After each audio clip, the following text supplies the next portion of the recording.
last night, knocking off number 1 seed Eastern Kentucky in the ASUN tournament.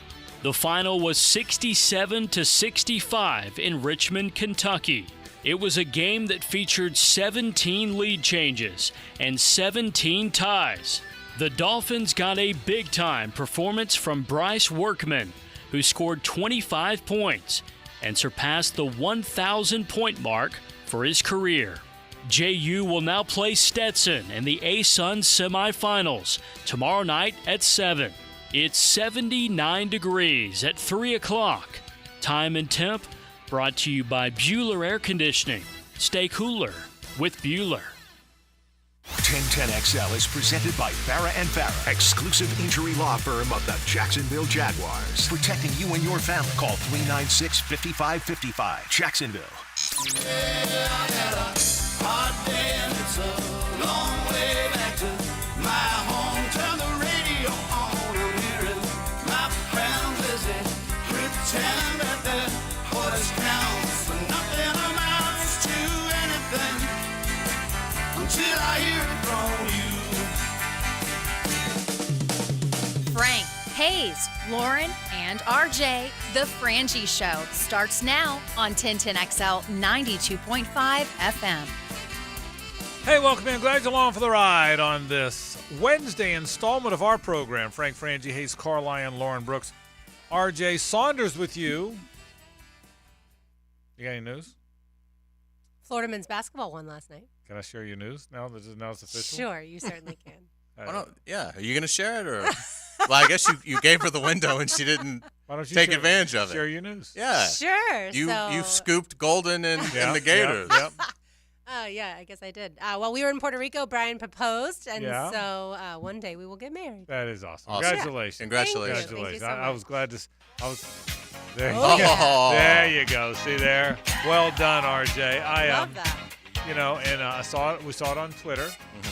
You may or may not have been kind enough to tell Hays and I a couple days ago. Yes. It was embargoed. I wanted to tell I as hate many. keeping secrets. It was embargoed. He was shaking a little. I saw his hand shaking. He asked me Hey, yesterday. When the tweet was don't say it, released. Hayes. Let her say it. He asked I'm me like yesterday, can we Sheldon share on it The Big air? Bang Theory when he has to keep a secret. Right. But yeah, so I wanted to tell as many people as I could in person, obviously, and then lots of other people via text that I wouldn't get to see in person. And then, shared the news on social media today, and everyone has been so gracious and kind and said all these nice things. So thank you to everyone. We have the best listeners. You know that? We do. We have nice people. Well, you're a nice person. So nice people being nice to a nice person. So congratulations to you and Brian. Thank you. I Thank told you you so that much. privately, but now let me say it with everybody listening. I think that's awesome. I think you guys will be great. And you will eat well now forever. That's correct. Okay. Those good That dinners was a you cook. benefit. You now for the foreseeable, you'll eat very well. Yeah, I had a friend be like, "Does he know how lucky he is?" And I was like, "Do you know how lucky I am?" I'm trying to, who's luckier? I'm torn right here. Yeah. I'm torn right here. I said so, but It's a pick'em. for people that don't thank you. know, Brian is a great cook, and Lauren eats well. So congratulations to both of you. That's awesome. Thank you again. So much to talk about today. I'll get to the Florida Gator basketball game in a minute. We'll get to more talk about Josh Allen, what might happen there, and who's coming or going. As more and more stuff leaks out, and we talk more about the NFL, who's signing with whom. We've got a bunch of thoughts about that. Primetime had a fun topic about Christian Wilkins. If you had $20 million to spend, Christian Wilkins or Calvin Ridley, if you're the Jags? Christian Wilkins all day. Yeah, no doubt for me. You? Yeah, I think it would have to be Wilkins because you can always address receiver super deep. So, I mean, a comp third-round pick, at receiver this year, that's a pretty good player. Plus, I do think eventually Trevor Lawrence is going to get to the point where he can elevate guys. And we haven't really seen that because they've never invested it really in the position with any consequence since they drafted him. But I think Trevor Lawrence could get a rookie receiver acclimated and productive quick. Particularly, somebody that obviously would be worthy of a top 100 selection in the draft. So, for me, it would be Wilkins because there's really nothing, there's nowhere else you could find that kind of player in this offseason. So, I mean, to me, it would be easy. And Wilkins, Allen, and Trayvon, that would be pretty fierce. Yeah. Absolutely. What about L'Jarius Sneed versus Calvin Ridley? Would you go Sneed? Sneed. Yeah. For me. Yeah, I mean, the thing is, I'm not trying to sell it that, I think Ridley is some spectacular player. I think he's a good player. He is a good player. He's absolutely a good player. And he's going to get massively overpaid. But it's just in how they handled Josh Allen, and a supplement of that was by tagging him. Obviously, it makes it harder to retain Ridley, who is a player that you've given up 2 picks for. So you gave up 2 picks for him. You're going to probably have him 1 year. That's not good business. Now, they'll counter with, yeah, but if he signs the deal that we think he's going to sign elsewhere, we'll get a comp third in 25. Okay, well, that's in 2025, and I mean, so, that's the issue I have. But it's not like Ridley is some, they can't live without him player. You'd like to have him, but I don't know that, at the price tag he's gonna be at, he's gonna be worth it for whoever signs him, whether he re-signs here, whether it's at another destination. I'll be surprised if whoever signs him 2 years from now feels good about that deal. Do you still think the Jaguars have Josh Allen and Calvin Ridley? I do. Okay. I do. And let me be clear now. It's not like wink, wink, let me tell you all the insight I have. It's not that. I just see, I know how badly they want him on the team. That's what I do know. And so, now, again, if what everybody's saying is correct, he's going to be the most highly paid true free agent wide receiver, then that may not be with them. But I just, my gut for today, I'm very prepared to say I was wrong the day he signs with the Chiefs or whomever. But right now, I did see a betting site had him still the Jags the betting favorite to sign him. Now maybe that's because they're the incumbent. So we'll certainly get to that. So a lot of things we'll talk about today. I'll get to Gator basketball in just a bit. But what a fantastic win for JU. Oh, Jordan Mincy and Matthew Driscoll are both friends of ours. They're friends of the program. They come on a lot.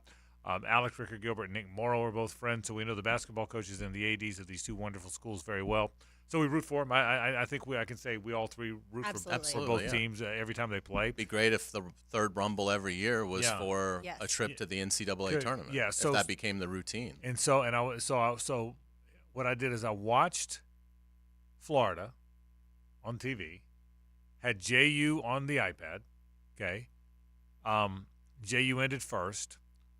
Watched the second half of UNF on the TV. Did you do something similar? Oh, you were working, but yeah, I was working. So by the time I got home, JU had won. Yeah.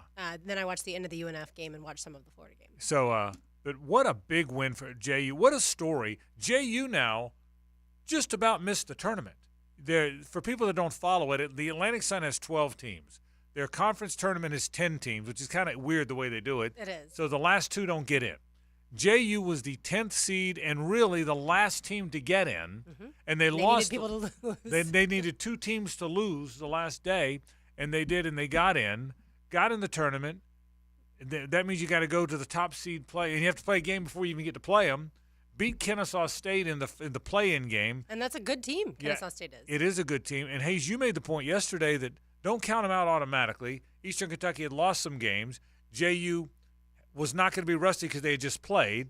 Eastern had not played in a while. That could you made the point on the program yesterday that it could backfire. And it was only an 8.5-point line. And it was so Vegas was telling you this is not some David versus Goliath matchup here. And JU led the whole game and went back and forth, but they led down the stretch and found a way to win. That is a gigantic win for Jordan Mincy. And look, best win they've had as a program in a decade? Certainly feels that way. Now, they won a lot of games 2 years ago, his first year, because they were really good.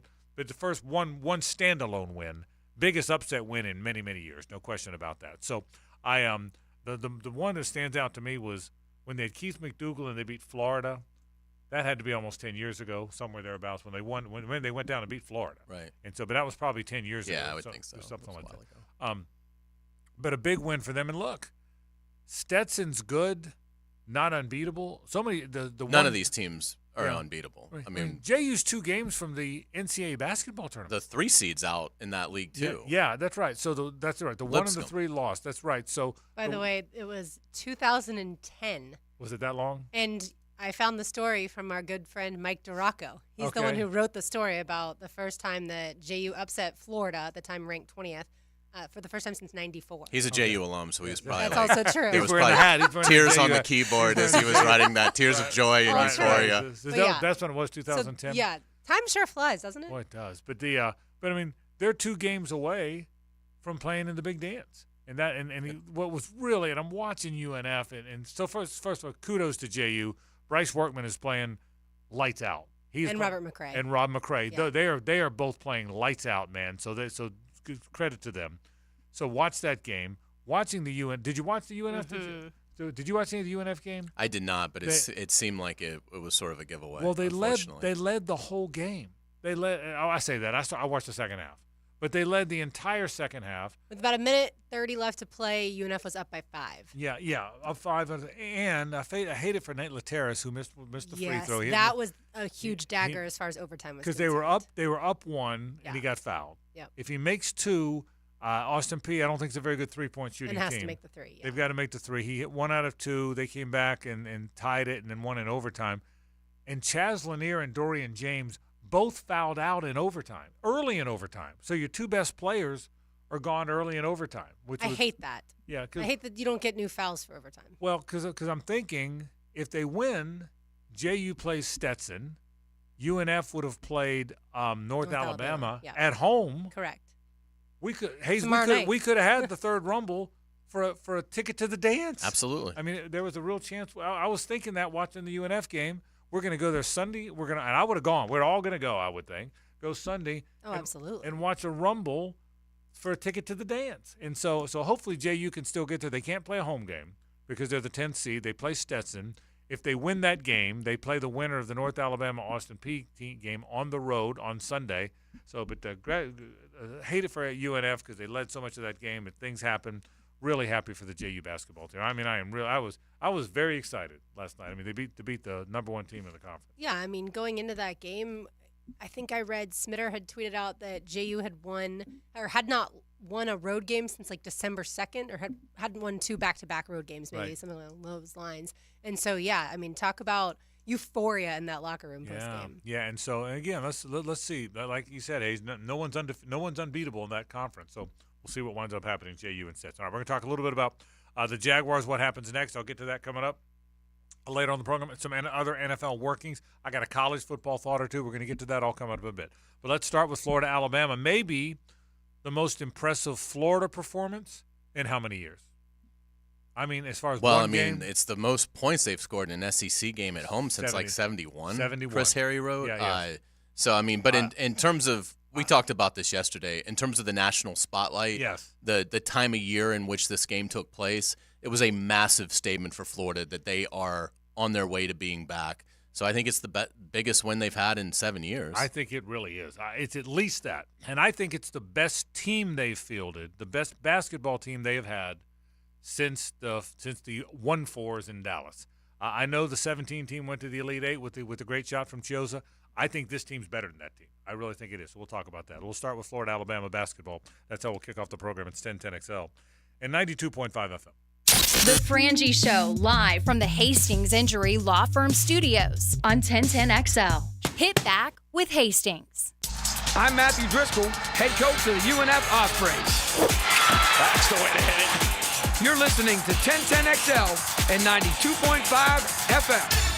Now, the Florida Gator Report on 1010XL, brought to you by Darley's Plumbing. Florida Gator basketball lit up the scoreboard on their way to wrapping up a 14-1 home record for the season as they upset Alabama 105-87. 5 Gators scored in double digits, led by Will Richards, 23 points, and the Gators converted 40 of 46 free throws. They will now face Vanderbilt this Saturday in the regular season finale. You can hear that on 1010XL. Hi, folks. It's Frank Frangie. I'm so thankful to Darley's Plumbing and all the extensive plumbing work they did at the Bragan Baseball Complex, our new walk-off charities field. The Darley's team was responsive and professional at every step on this project, and the result is a facility I love. Darley's is a company I trusted for my plumbing needs, and you can too. Thanks for those kind words, Frank. At Darley's Plumbing, we don't just do residential house calls. We're your first draft pick for commercial business plumbing too.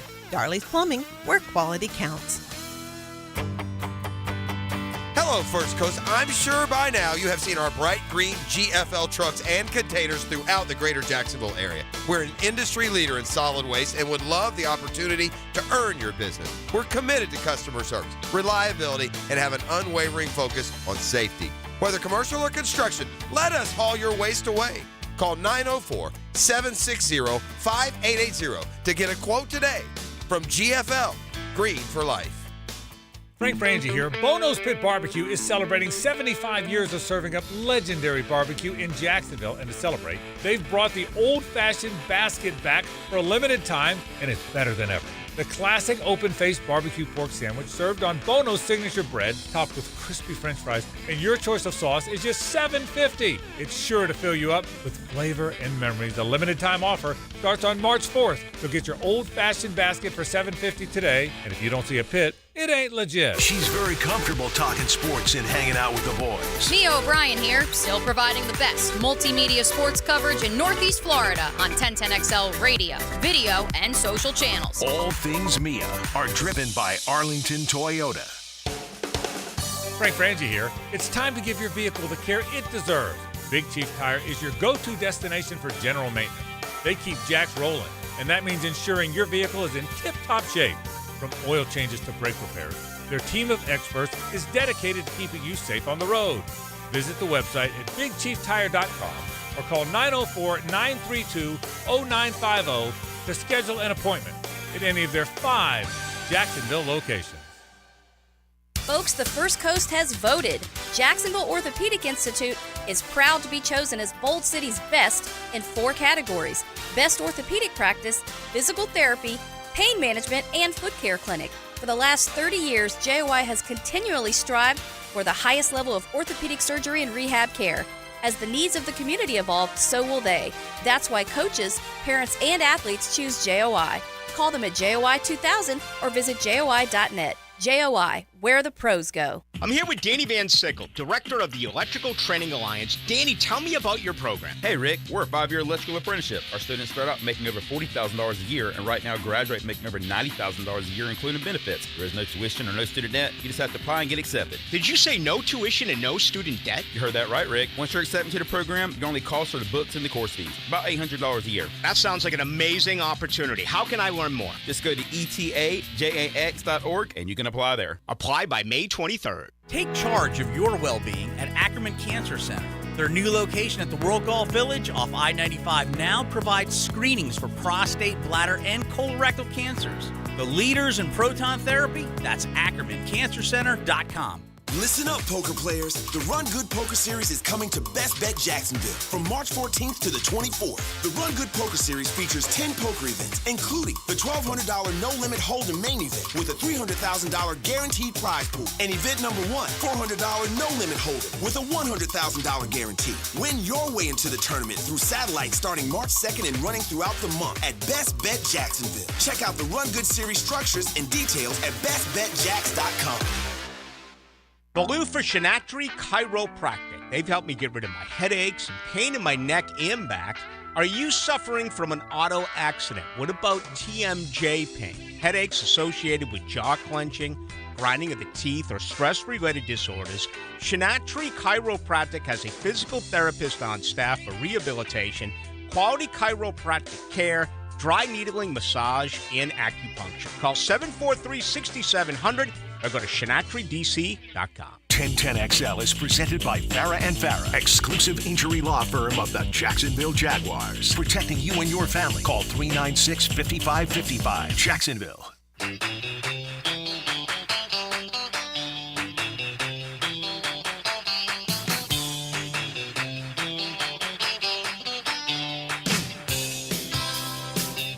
The Gators win over Alabama. Hoops game. The last night. Yeah, it's not happening in football. No, it's not. Even with Kalen DeBoer. Yeah, and I was worried about Saban. I told Hays yesterday I was worried that Saban was going to drop. I thought he was going to drop an end, send a safety. Thank God he was talking to Chris Lowe during the game. That's a good thing. No question. Hey, here's the most impressive thing. I thought about this today. It's not that they won. It's not that they won convincingly. And those are all in there. We did a show yesterday. They were playing Alabama, a team that was close to winning the SEC, number 7 in the net, you told us. One of the top 10 teams. Still are. One of the top 10 teams in the country. And all 3 of us confidently thought they were going to win. That's the story. All 3 of us, and that could be talking about anybody, but all three of us never blinked. Now, we always blink because we're Gator fans and we fear the worst, so we blink like crazy. That's just reality, particularly after what's going on with football and whatnot. We did this show yesterday, and all three of us confidently said Florida's going to win. When you have arrived is when everybody expects you to beat a team that's that good, and then you do it with authority. That's what stood out for me. I said, I turned that game on last night thinking that Florida was going to beat Alabama. I don't know if I thought they were going to run them out of the gym, but I turned that game on last night. Florida's going to win this game. I told Suzanne, goes, you can watch the Gators? Yeah, she's thinking to lose. I said, no, I think they're going to win. So you with me on that? I mean, that's the point is that we confidently thought that. I wasn't worried when they opened 1-9. Yeah, I wasn't either. I was like, that just means they're going to hit their next 6. Yeah, and I said the same thing. So 14-1, by the way, that's what also 14-1, the record at home. Yeah, that's what also helps give a lot of confidence. And by the way, the Petty thing and the last senior night. Although it was right after that kid got hurt, that immediately after they had the kid get hurt, Nate Oates lost his mind. I was like, is this bad timing? But I loved it. I didn't realize it was the same thing, but I didn't realize it was at the same time. But here's what I'll tell you about them. They are really good. You made a really good point about them, and your point is right. When they get anything from that 3 spot, then they're really good because the guards are great. And Richard was great. I've given him a lot of grief, particularly for the first game against Alabama. He rebounded well. Yeah. Obviously, scored. He plays fantastic. Hard. He's just not very athletic, but nonetheless, the guards are great. They've got enough big guys. There's enough of those big guys in that rotation. They're all the same, long and athletic, and so they've got enough of that. When that 3-spot play, Hays made the point that if they get anything at all from either Kugel or Richard, they're going to be hard to beat. That was a dead on because that's when they've blown people out and played really great. Here's what I'll tell you. I don't know how they'll do in the NCAA tournament. I don't think there's anybody on the team. Is anybody on the team been? I don't think anybody on the team's been to. Do they have the NCAA tournament in Australia? Yeah. maybe Condon. I don't think anybody has been. I don't think Pullen or Samuel are hand-logged, and I don't think any of their teams win. Obviously, Kugel hasn't gone. Iona's been under Patino, but not with Clayton there. I don't think. So I don't think. I mean, heck, their head coach has barely been there. Yeah, I don't think he's won in the NCAA tournament. So he got there the year Florida hired him. So I don't think they've got a player this big. If they do, they haven't been very much. Whether it's no one's played in the tournament. And that tournament can be spooky if you've not been in it. The way the shoot-arounds work, the empty gyms if you don't have. So the timeouts are different. Everything's it's a weird. It does change the dynamic of the game. So it would not shock me if they're in a 7-10 game and the 10 beats them. Having said that, if they manage that part, I wouldn't be surprised if they go to the Elite Eight. I don't know if I think they're a Final Four team. Even at their best, I don't know if they're the Final Four team, but I would not be surprised with a 16. Jimmy Dykes has pretty much put him in the Sweet 16. I would not be surprised with a 16 or an 8 if they manage the part of it. But I will tell you this, and I'm trying so hard to guard against recency bias here. But I will tell you that I've probably watched every dribble of Gator basketball most of my adult life. I mean, I not just football. I really like the basketball. I've always been that guy. They are not as good as Moten and Maxwell. Andrew Moten and Vernon Maxwell is one of the best guard combinations in SEC history. I think it's the next best guard combination in Florida basketball history. And I'm going to state, I think, and listen, Cross and Brown were really good. Torian Green and Lee Humphrey were really good. You mentioned Pullen and Clayton. Yeah. On the team with Horford, Noah, and Brewer. Can you imagine? They wouldn't have lost. Yeah, I think other than Moten and Maxwell, it's the best guard combination in Florida basketball history. I think it's that good. And look, I don't pretend, I was telling them in handoff, I don't watch enough basketball nationally. I can't tell you the backcourts at UConn and Arizona and Kansas. Further, I do watch the SEC. And I can tell you, Zagai Ziegler, the point guard at Tennessee, obviously Mark Spears, the point guard at Alabama, Rob Dillingham, the 2-guard at Kentucky, are great players. Those 3 are great players, and there's more. But as far as 2 guys as a pair, man, Hays, I can't imagine that there's a better pair of guards in the country. Now, again, my qualifier here, my disclaimer, is I don't pretend to watch as much college basketball as probably I should.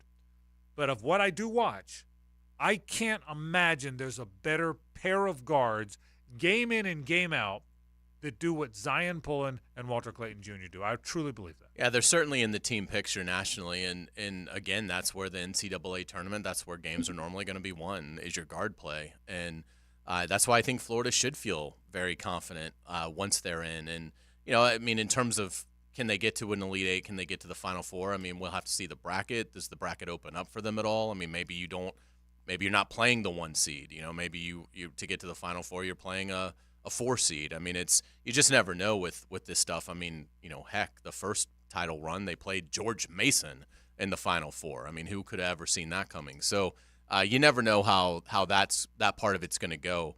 But they have no when they get something from Richard and Kugel, they have no weakness. That's what makes them dangerous, because Pullen and Clayton are so consistent, and they've got 4 guys now in the front court that I think you feel great about when they're on the floor.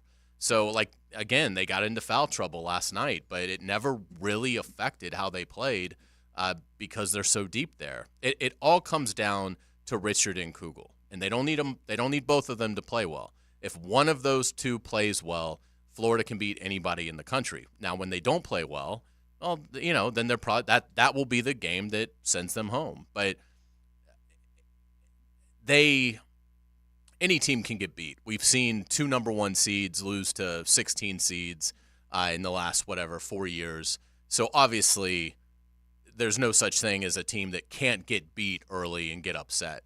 But they're so well rounded. It's hard to imagine a team that will be able to handle what Florida throws at you from the guard combo and what they throw at you from the front court rebounding. Everything, they score inside. Samuel, I mean, he was 9-9 at the foul line. I mean, I thought I could have lived to be 2,000 years old and never see Samuel go 9 of 9 at the line. And they were pretty. He didn't get a lot of rolls. He switched them. I mean, they were. I mean, Senior it was. night meant something. Yeah, absolutely. So, I mean, again, their Achilles heel early on was free throw shooting. Well, they look like they've improved upon that. Your point's a good one about will it shock them, that spotlight? And I think that does start with Todd Golden. Will he be able? He doesn't have a ton of experience. Will it bother him at all? But in terms of how you beat Florida, it's going to take elite, well-rounded talent to beat Florida. And you're not usually going to see that from a 10 seed or beyond. So that's why I think I would be surprised if this team gets upset. I think their season will end when they run into a juggernaut. And it's going to be like that Baylor game from way back when. It's going to be like, well, Florida played pretty well, but could you believe how good Baylor was that night? I think it'll be something like that. By the way, Walter Clayton has been to the postseason, but it was the NIT. I knew that. Okay, do you know who Iona played in the NIT that year? Florida. Oh, Walter Clayton was on the know that. Iona team that played Florida in the NIT tournament in 2022. Who won? Florida won 79-74. Okay, I have no recollection of that game. I vaguely remember Florida playing Iona, but either way, that's the only person I think that has Florida's postseason played more success. Ionas and LaSalle's and haven't they in that tournament that you can imagine. But yeah, last night I think coming off of the tough loss at South Carolina made the victory and how impressive it was so much sweeter if you are a Gators fan, because we all thought, I'm sure most people collectively thought, at some point, Florida's going to give up this double-digit lead because that's what Florida does. And instead, they finally did the opposite, and that was, like you said, Frank, just run Alabama out of the gym. I was so impressed with the defense last night. That's one thing. We're constantly talking about how good they can be offensively.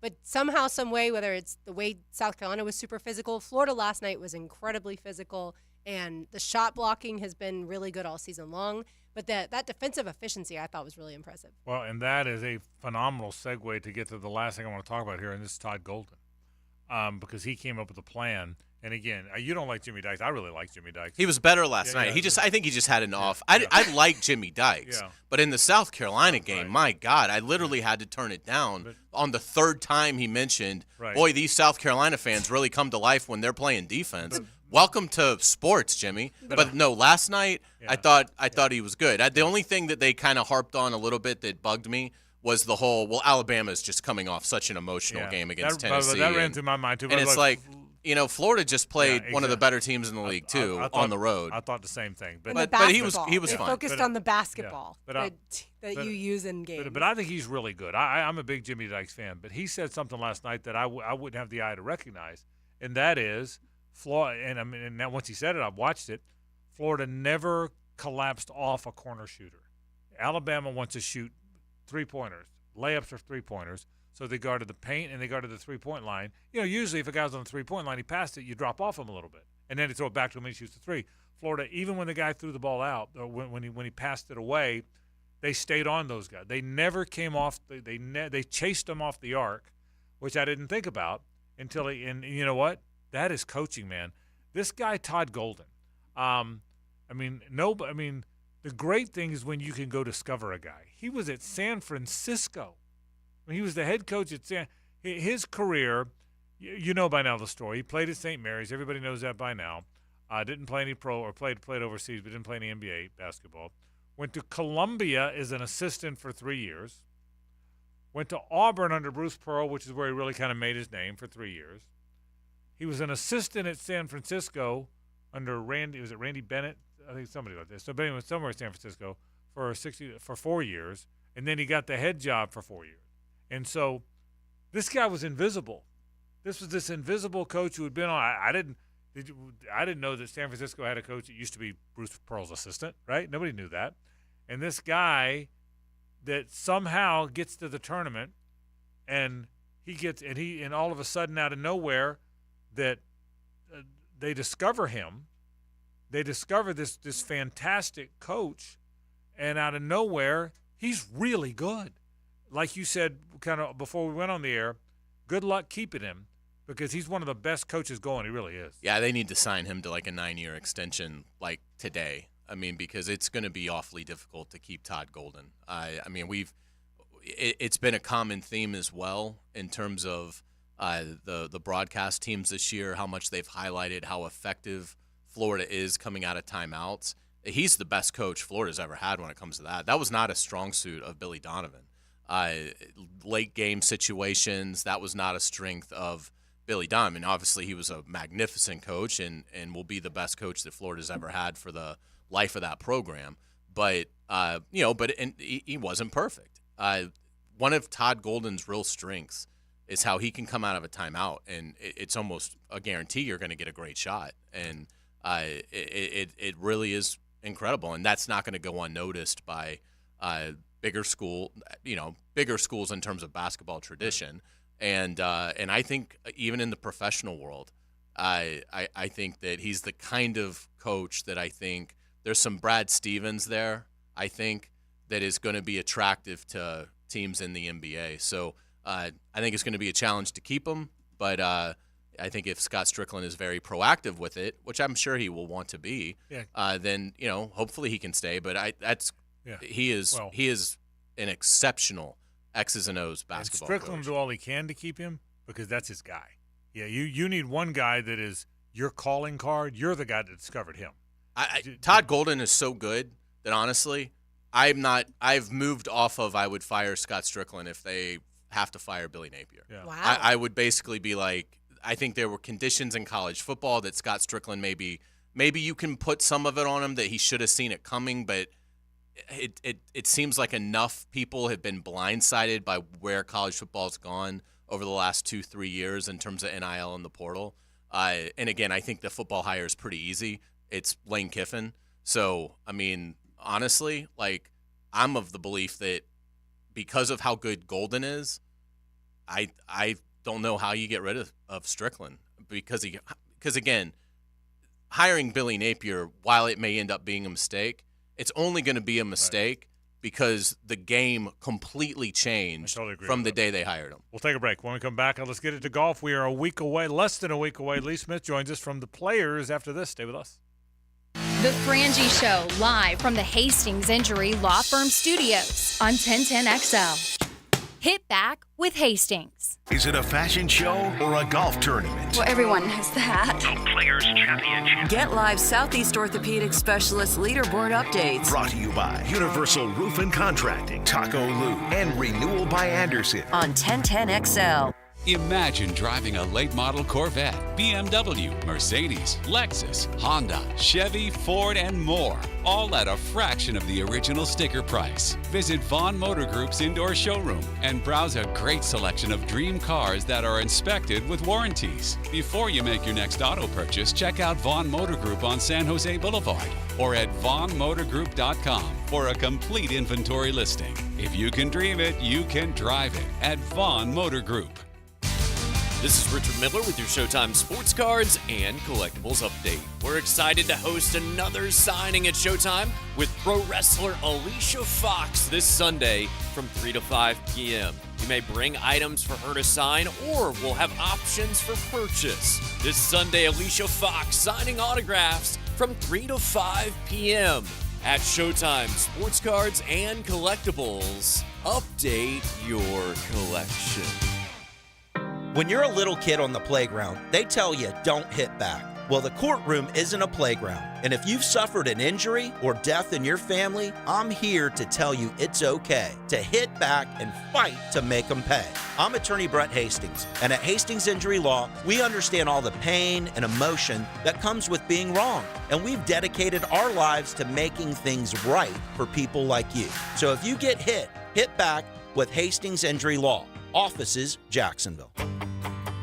Hey, Jacksonville, I'm sure by now you've seen our bright green GFL trucks and containers throughout the greater Jacksonville area. We are an industry leader in solid waste and would love the opportunity to earn your business. We are committed to customer service, reliability, and have unwavering focus on safety. Whether commercial or construction, let us haul your waste away. Call 904-760-5880 to get a quote today. GFL, green for life. Get this thing unwrapped here. Duval!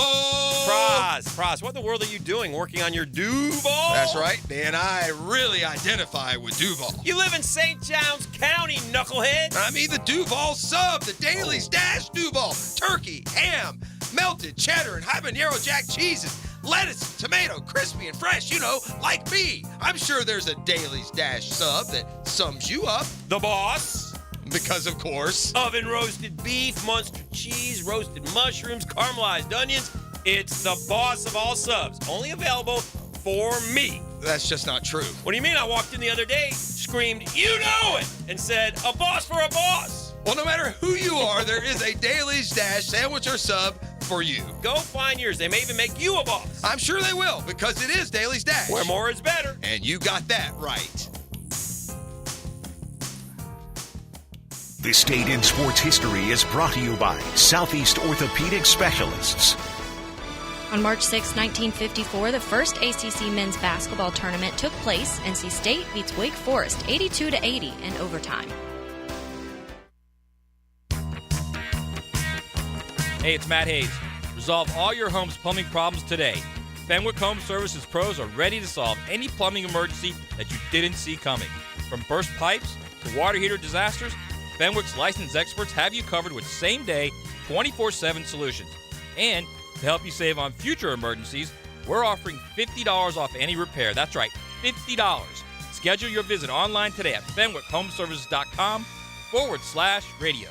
15,000 workers. I'm Brian Rose from Remedy Staffing. We survey 15,000 blue-collar workers each year to better understand what drives quality and dependability in our workforce. The survey shows when looking for a new job, the initial pay rate, job security, and safety while working are the most important factors for hourly workers. If you're an employer and would like to learn more about the voice of the blue-collar worker, please call us at 904-528-1933. Patriot Roofing Services, specializing in all types of commercial and residential roofing and repairs, gutters, sun tubes, skylights as well. 10-year workmanship warranty, financing available, military and senior citizen discounts, no subcontractors. Mention this ad at the time of the estimate and receive $500 off any new re-roof. Call Mark today, 982-4052, 982-4052, licensed and insured. This is head coach Matthew Driscoll from the UNF men's basketball team. When our players suffer an orthopedic injury, Southeast Orthopedic Specialists gets our players back on the court pain-free. We appreciate the endorsements from our high school and college coaches. This is Dr. Kevin Murphy. The next time you need orthopedic care, you can rely on our team at Southeast Orthopedic Specialists. Relieve pain and get back to life. SOS. Southeast Orthopedic Specialists. A no-risk, all-rewards path to real weight loss. If you're not happy with your Awaken 180 results in the first week, get 100% of your money back. No risk, but every reward. With the solution for weight loss, Awaken180weightloss.com. 1010XL is presented by Farah & Farah, exclusive injury law firm of the Jacksonville Jaguars. Protecting you and your family. Call 396-5555. Jacksonville.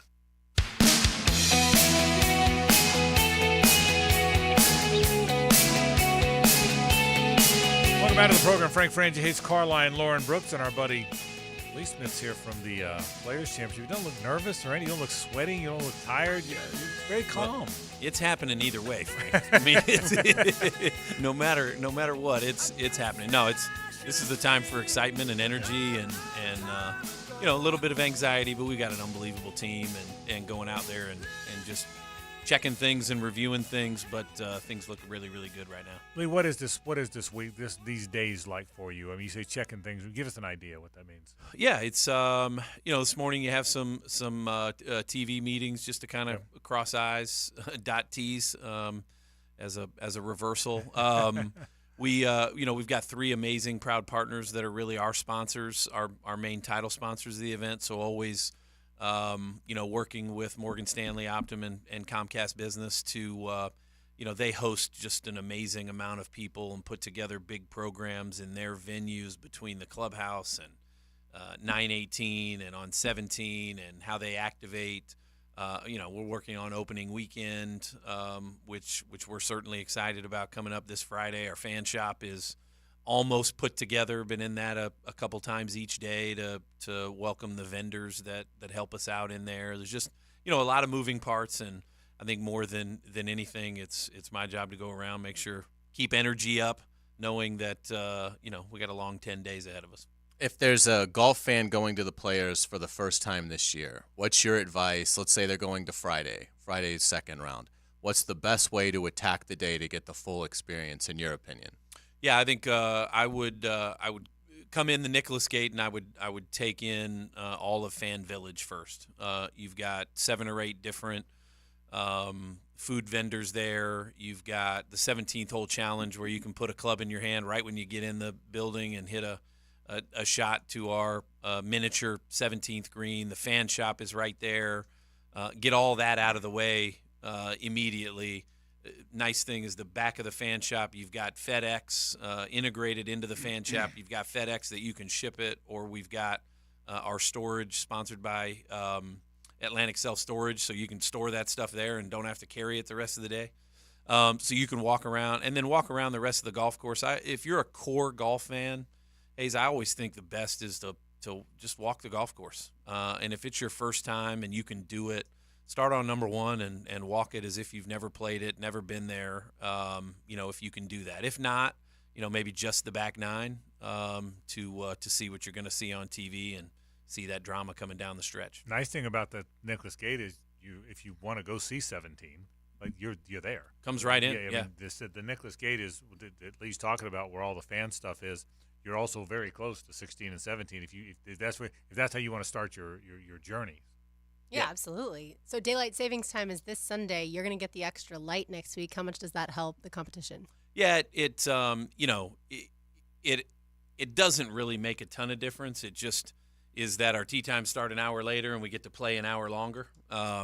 It's funny sometimes when things process, you almost think, okay, we're going to get an hour more of daylight, and it's like we don't really get an hour more of daylight. It's just at a different time. It's the same amount of time, but it does allow us to, last year, as I understand, daylight savings was in the middle of the golf tournament, and so that kind of threw us a little bit for a loop with tee times and gate openings and hospitality venue openings, but. This year, with that happening advanced week, it allows us to prepare for it a lot easier. Any word on Eldrick? And how would we? Well, we got two days left. Yeah. We got 2 days left, almost to the hour.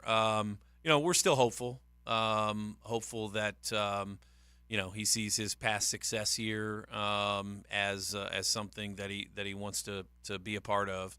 At the same time, we hope that he's healthy, Frank. I mean, I think if by chance he were not to play, that almost signals that he's not healthy, and that would be I think a bummer to the golf world in general. And then obviously if he does play, we'd be excited to welcome him. And as he hasn't, what did we talk about last time, 5 or 6 years, and so we'd be excited to have him certainly. And he's not playing this week, and that was sort of the question before he got sick and had to withdraw was which one might he pick to staying with his comments of I want to try and play once a month. Yeah. So I would think that would bode well if he's physically able to compete. Yeah, certainly. Fingers crossed. Like I say, if he doesn't play, it almost signals that maybe he's not. He just doesn't feel like he's healthy enough to go 4 rounds, or 2 rounds. Obviously, he played Monday in the pro member at Seminole. That is somewhat private and off limits for media, but that was exciting news for us that he's out swinging a golf club. But playing in an event with a partner at a private club is a little bit different than walking 4 rounds consecutively plus practice rounds. So hopefully he's healthy. Hopefully we get some news, but we'll be on the edges of our chair, that's for sure. And parking is going very quickly. Very. We're sold out of our general parking and preferred parking on Friday and Saturday. Our deck product on 16 and 18 is sold out. That venue. So it's been a great turnout and really, really a lot of excitement from everybody here in Northeast Florida and the community. And like we always like to say, even when parking's sold out, there are still Friday and Saturday parking available on the secondary sites that we don't control. So certainly there still is options there. Plus all of our shuttling from Nocatee and downtown Jacksonville and our bikes and ride share that's presented by True Green this year, and our golf carts. For those who have a golf cart, bring that over. So always a bunch of different options. Be too far for my golf cart, wouldn't it? Hodges, probably. Maybe a little far. JTB would get a little nasty. Yeah, I think people. You could certainly put the golf cart in the truck, take it down there, and then take it. Maybe we need a golf cart lane. Maybe that's what you're getting at. That's what I mean. We need a golf cart lane. Yes. Right. Overall tickets, they're available, right? Yes. I mean, if someone's hearing you right now and they doggone, I want to go to the Players, what do they do? Yeah, players, theplayers.com/tickets. Right. It's very, very simple. Tuesday, there's still tickets available for the concert and Military Appreciation Day, all the way through the competition days. Okay. Friday and Saturday are even still available. We're ahead of last year's pace, so this is normal for us to still have tickets available, but I would certainly get them now. You used the phrase that I love, control the moisture. Do you think you guys will be able to control the moisture now that you kind of have an idea what the forecast is going to be? Yeah, that half an inch last night didn't help a ton, Hays. But, there's a certain amount of expectation that you prepare for. The nice thing, what's interesting is you get to a point where when you're trying to control the moisture that we just shut the irrigation off, and we either rely on Mother Nature or we rely on hand watering. And so we're doing it all by hose to where you can control your focus areas much more instead of broadcast irrigation. So, for example, like on a green, 51 weeks a year, you can water it with everything gets the same. But this time of year, we want to water the high spots and keep the low spots, dry, so they're very, very similar. So, yeah, it's always a great opportunity for us. Less rain, the better, which allows us to control it. But right now, yeah, fingers crossed, the forecast looks really, really good next week. How excited is your team about the new episodes of Full Swing? We are. It's, the PGA Tour in general, that's just an authentic look into the game of golf. I haven't been fortunate to get a preview yet, but I look forward to watching it. But I just, it'll be exciting to see the behind the scenes as to how, I think we forget that the announcement of June 6th last year is going to be in the middle of this season, and this documentary to see how the players reacted to that in real time and how they got the news. Did they get it, hearing it or watching TV or through a social media post? I think that'll be exciting. And so really the PGA Tour in general is excited. I know we're activating it in certain ways down at the Arnold Palmer Invitational, and then we're doing some bag stuffers and some social media stuff around the players to get people excited about it also. All right. 2 tickets to the Wednesday practice round and $30 to Top Dog. I need a number, bro. What do you got? I'm going to go with number 1. Love 1. You know what? Yeah. The week before the tournament, that's right. Perfect. Absolutely. The first caller to 641-1010, you're headed to a practice round and to a terrific tavern. Hey, man, good luck. I know it's going to be a fun week for you. You're going to be a little nervous, but it's a good nervous, right? Absolutely. We'll have a lot of fun. Lee, we appreciate it. Lee Smith, the executive director of the Players Championship. We'll be out there all week next week. I can't wait to get out there. More in a moment. This is 1010XL and 92.5 FM. The Frangie Show, live from the Hastings Injury Law Firm Studios on 1010XL. Hit back with Hastings. This moment will be the moment of something real and fun and inspiring, and we will do it together. Who's coming with me? 1010XL. Nimnick Chevrolet is Northeast Florida's Silverado truck headquarters. Frank Frangie here. With new shipments arriving daily, Nimnick Chevrolet has the best selection of Silverado trucks on the ground in town. Nimnick Chevrolet is conveniently located on the corner of Park and Cassett Avenue or online at nimnickchevy.com. Nimnick Chevrolet is family-owned and operated. No one cares more about their customers before and after the sale. That's Nimnick, your friends in the car business since 1941. Chevrolet, together let's drive. Get ready for the Players' Championship, March 12th through 17th at TPC Sawgrass. Don't miss your chance to watch the PGA Tour's best compete to etch their name in history while enjoying a vibrant social scene. From local bites to the latest merchandise available in the PGA Tour Fan Shop, the Players offers the ultimate experience for everyone to enjoy. Secure your spot today. Tickets are on sale now at theplayers.com.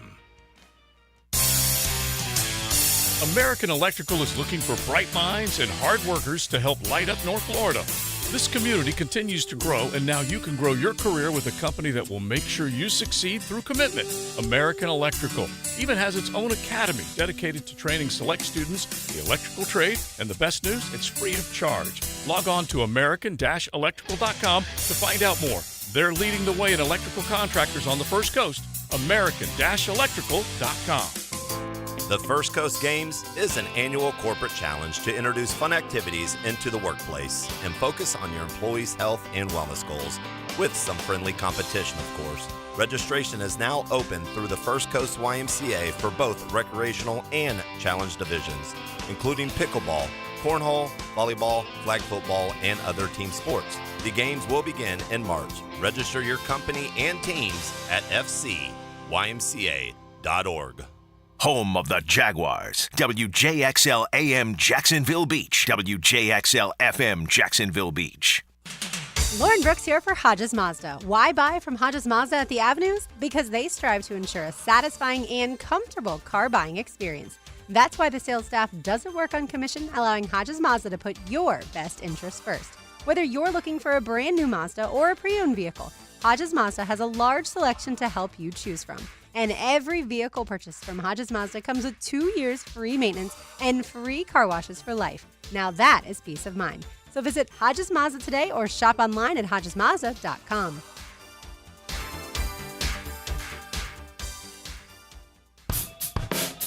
Good people drink good beer, and great people drink Mocama, a refined craft brewery out of Fernandina Beach, Florida.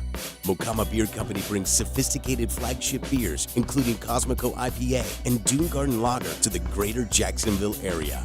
Whether you're hitting the water with friends or enjoying a backyard barbecue, Mocama has the perfect pair for your summer activities. Look for us wherever great beers are sold and find your Mocama.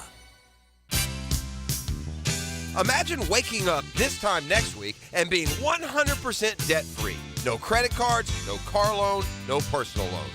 Hey, it's Prosser here, and Loan Pronto's Equity Express line of credit can make that happen. Homeowners are turning their home equity into cash almost instantly. With Loan Pronto's AI-based system, you can get approval in about 10 minutes with almost no documentation, no appraisal, and no hassle. You can get hundreds of thousands of dollars out of your home. Use that money to pay off all your other loans. The average homeowner saves over $850 a month doing this. Listen, your home value's way up. You can use that to wipe out all those credit cards, get some money for a home improvement. Literally hundreds of thousands are at your fingertips, and approval is just minutes away. So call now, 904-999-1508, 904-999-1508. That's loanpronto.com at 904-999-1508.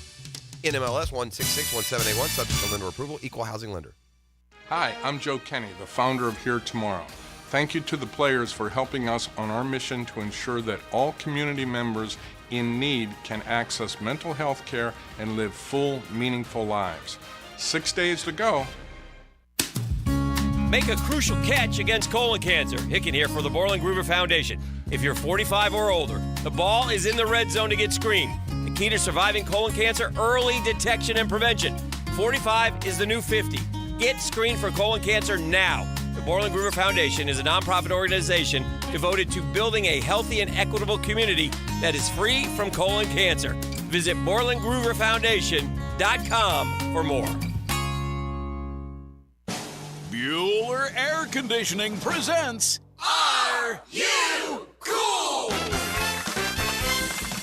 Today's lucky contestant, a coffee filter repairman from Jacksonville Beach. Meet Dave Carvelis.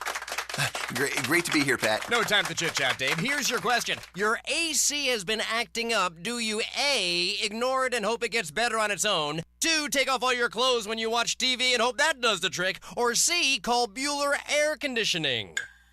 Oh, jeez. I do like to sit around with no pants on. 5 seconds, Dave. I'll say C. Call Bueller. That's right, Dave. A quick call to Bueller will have our expert AC technicians at your door, usually the same day, to make sure that you are cool. Can I still watch the game with no pants on? It's America, Dave. Knock yourself out. Stay cooler with Bueller. Visit BuellerAir.com. This is your Southeast Orthopedic Specialist Local Sports Update. I'm Andrew Gibson for 1010XL. This update brought to you by your First Coast Honda dealers. The Jaguars have officially placed the $24 million franchise tag on pass rusher Josh Allen. So what happens now with Calvin Ridley? Dan Hicken and Jeff Prosser shared their thoughts this morning on The Drill. I'm assuming he's gone, by the way. Maybe they keep him. Maybe they surprise us here before the start of free agency. I suspect he'll have a deal 5 minutes into free agency. He's the number one wide receiver on the board. He'll get $25 million a year, at least. Yeah, and so someone's going to overpay for him. Calvin Ridley becomes an unrestricted free agent at 4 p.m. next Wednesday. It's 80 degrees at 4 o'clock. Time and temp brought to you by Bueller Air Conditioning. Stay cooler with Bueller. 1010XL is presented by Farah & Farah, exclusive injury law firm of the Jacksonville Jaguars. Protecting you and your family. Call 396-5555. Jacksonville. We've got the beat all right. The Brooks Beat. Here's Lauren Brooks.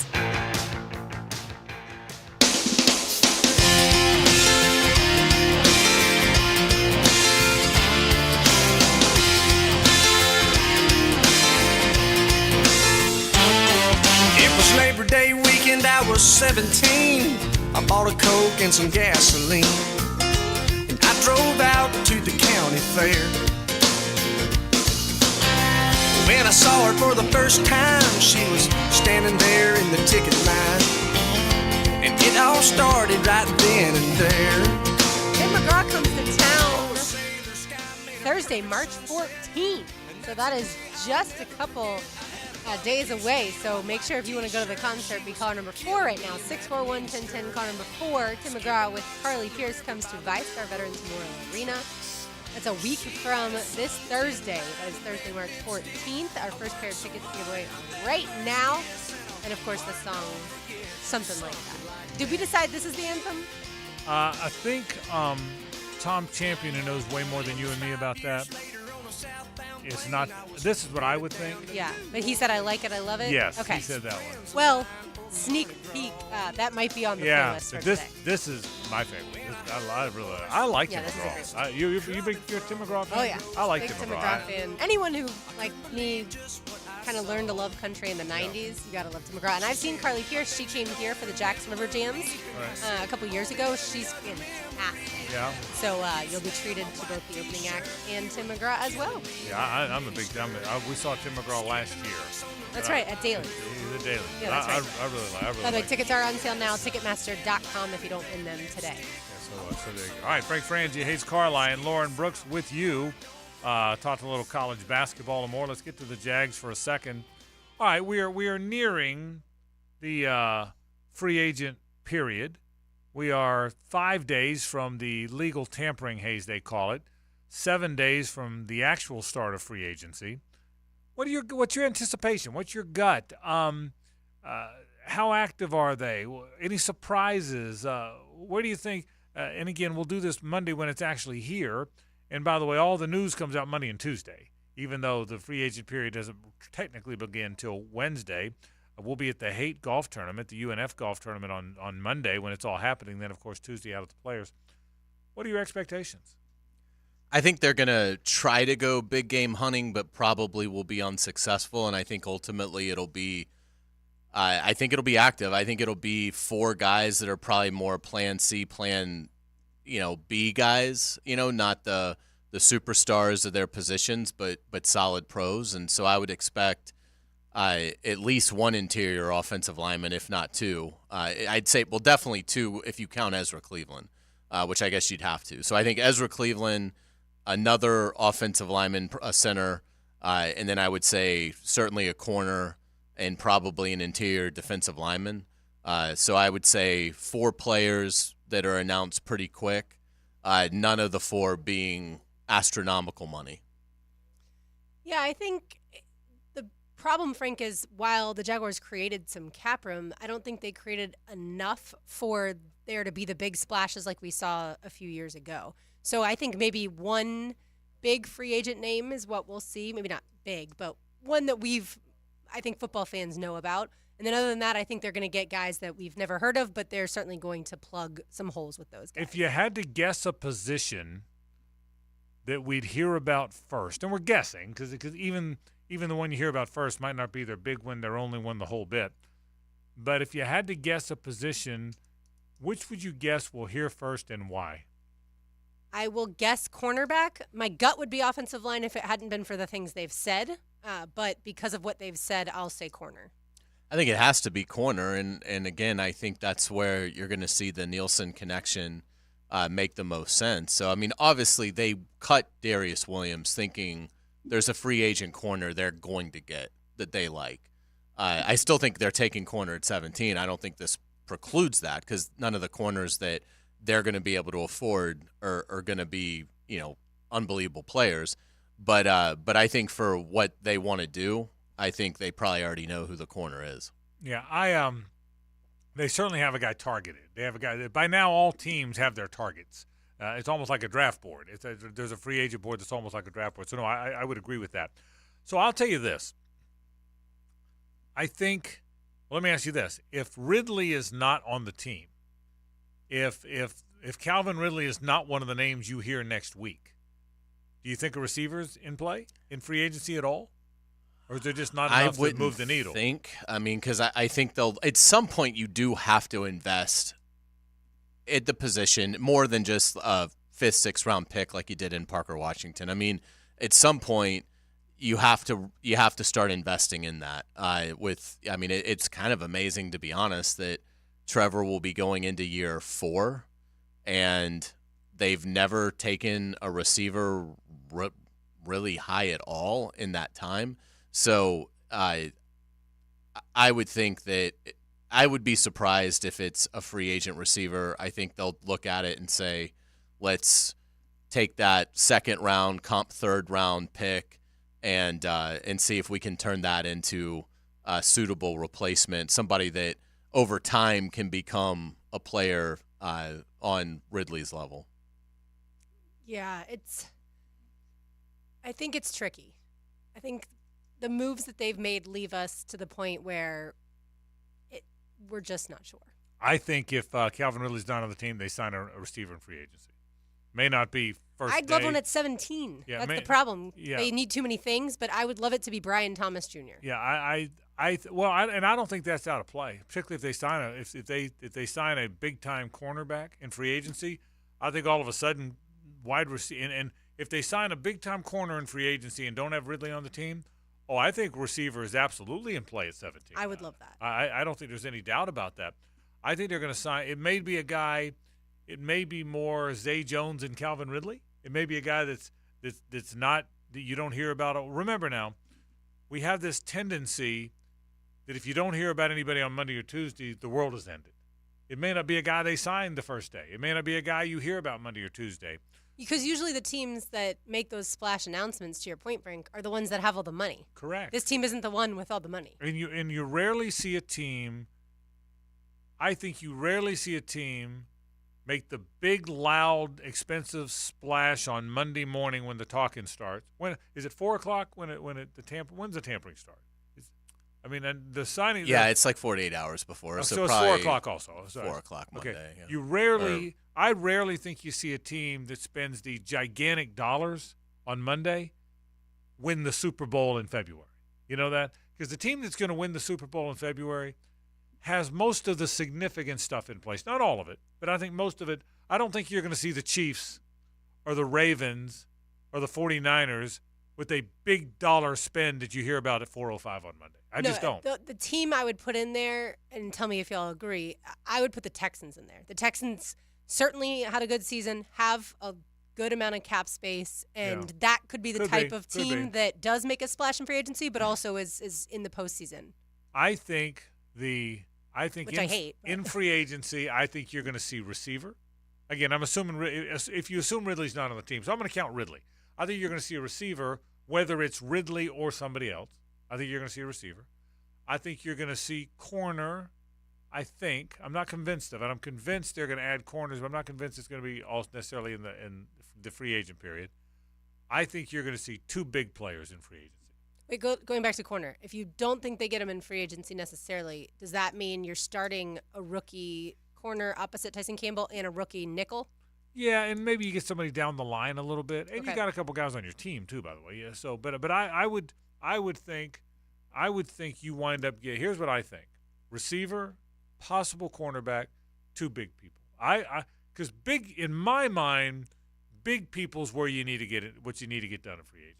I think big people, Hays, more for me, big people more than corners and receivers. Now, having said that, not having Darius Williams, that's where the big hole is. I get that. The big hole, most teams start three cornerbacks and you only have one on your roster that you feel comfortable starting. I understand that. You're really not to where you want to start Buster Brown or Greg Jr. on your football team if you think your football team's in the window. I get that. But I want to see them get big people in free agency. I don't even know who it is. I don't think they're going to spend the money on Christian Wilkins. But I want to see big people, Hays. I want to see Kevin Zeitler. I want to see whoever the most physical interior lineman on either side of the ball. And I think they're going to do that. I would be almost a little bit surprised if you don't see that. Yeah, I mean, I think the focus has to be on that. That's why I think two guards or guard and a center make a lot of sense. Certainly an interior defensive lineman makes a lot of sense. And I just don't know how they ignore corner. I just don't know how you do it. I don't think they have an in-house solution. I think they would be taking a substantial gamble by assuming they have an in-house solution. So I think they need assuming 17 is going to answer the problems. Yeah, I agree. Yeah, well, they need two guys. Yeah. I mean, that's the thing. I mean, they need two corners. So it's 17 and a free agent, or it's a free agent and the second pick, something like that. But I mean, if they don't sign a free agent corner, I will be dumbfounded. We've been that before. To an extreme level, even for this regime. Even more than the non-pass rusher last year? Yeah. Well, no, that's still beyond all belief that they did that. But it would be, close. So I mean, again, that's what is so concerning is this is a team that had a complete historical collapse, and you look up and they've got a lot of significant holes, and some of which are and the problem is too, like, they've protected guys that shouldn't be on this roster. Like, I just can't believe Brandon Sheriff is going to be on this team.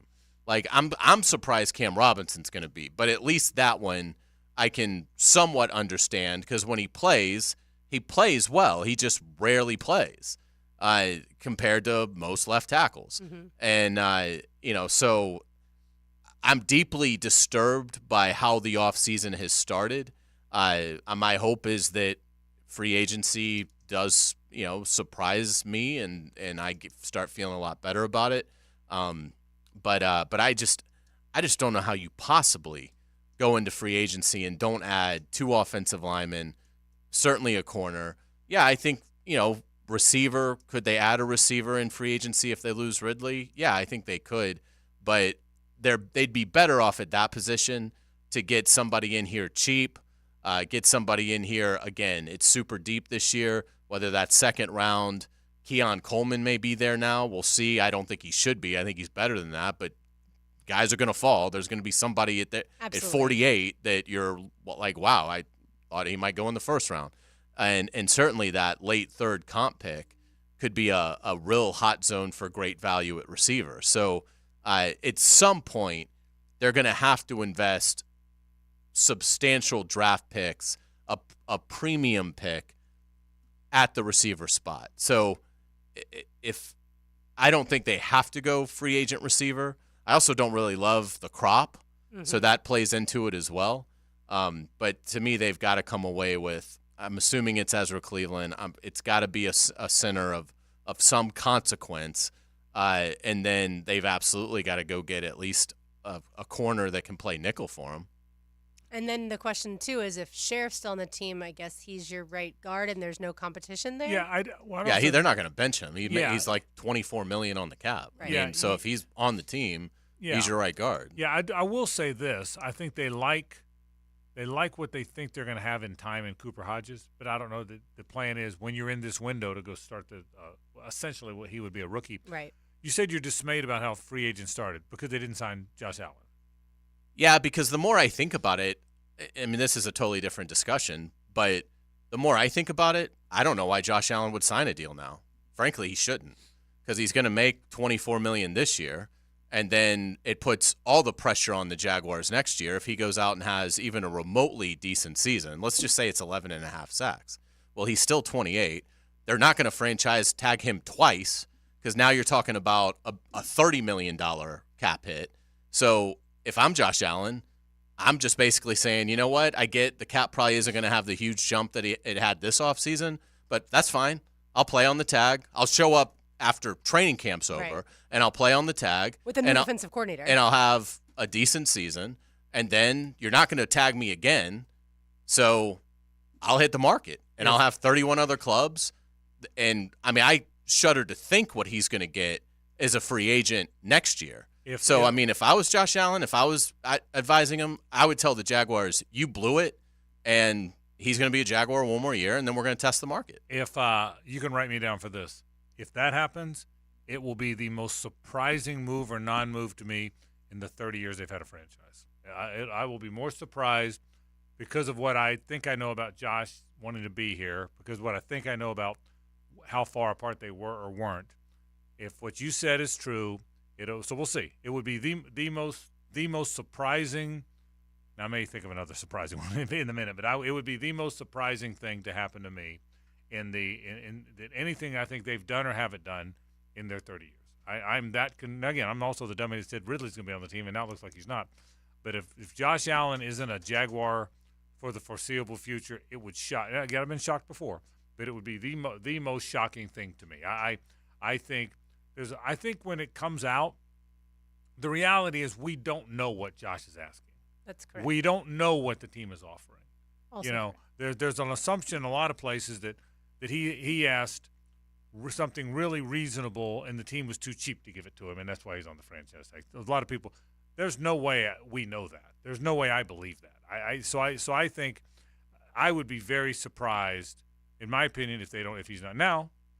We'll see. Been surprised before, but that would shock me more than if either knowing how much I do know he wants to be here and live here. That would shock me.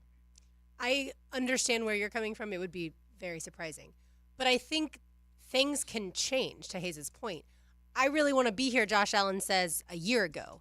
And all that's happened since then, I really want to be here yes, and my family wants to live here, but I don't know that I want to play here. And I'm not saying he doesn't, but that could have changed in the year based off of how things have gone and the fact they don't have a deal yet. I can tell you the conversations that have happened have not been acrimonious.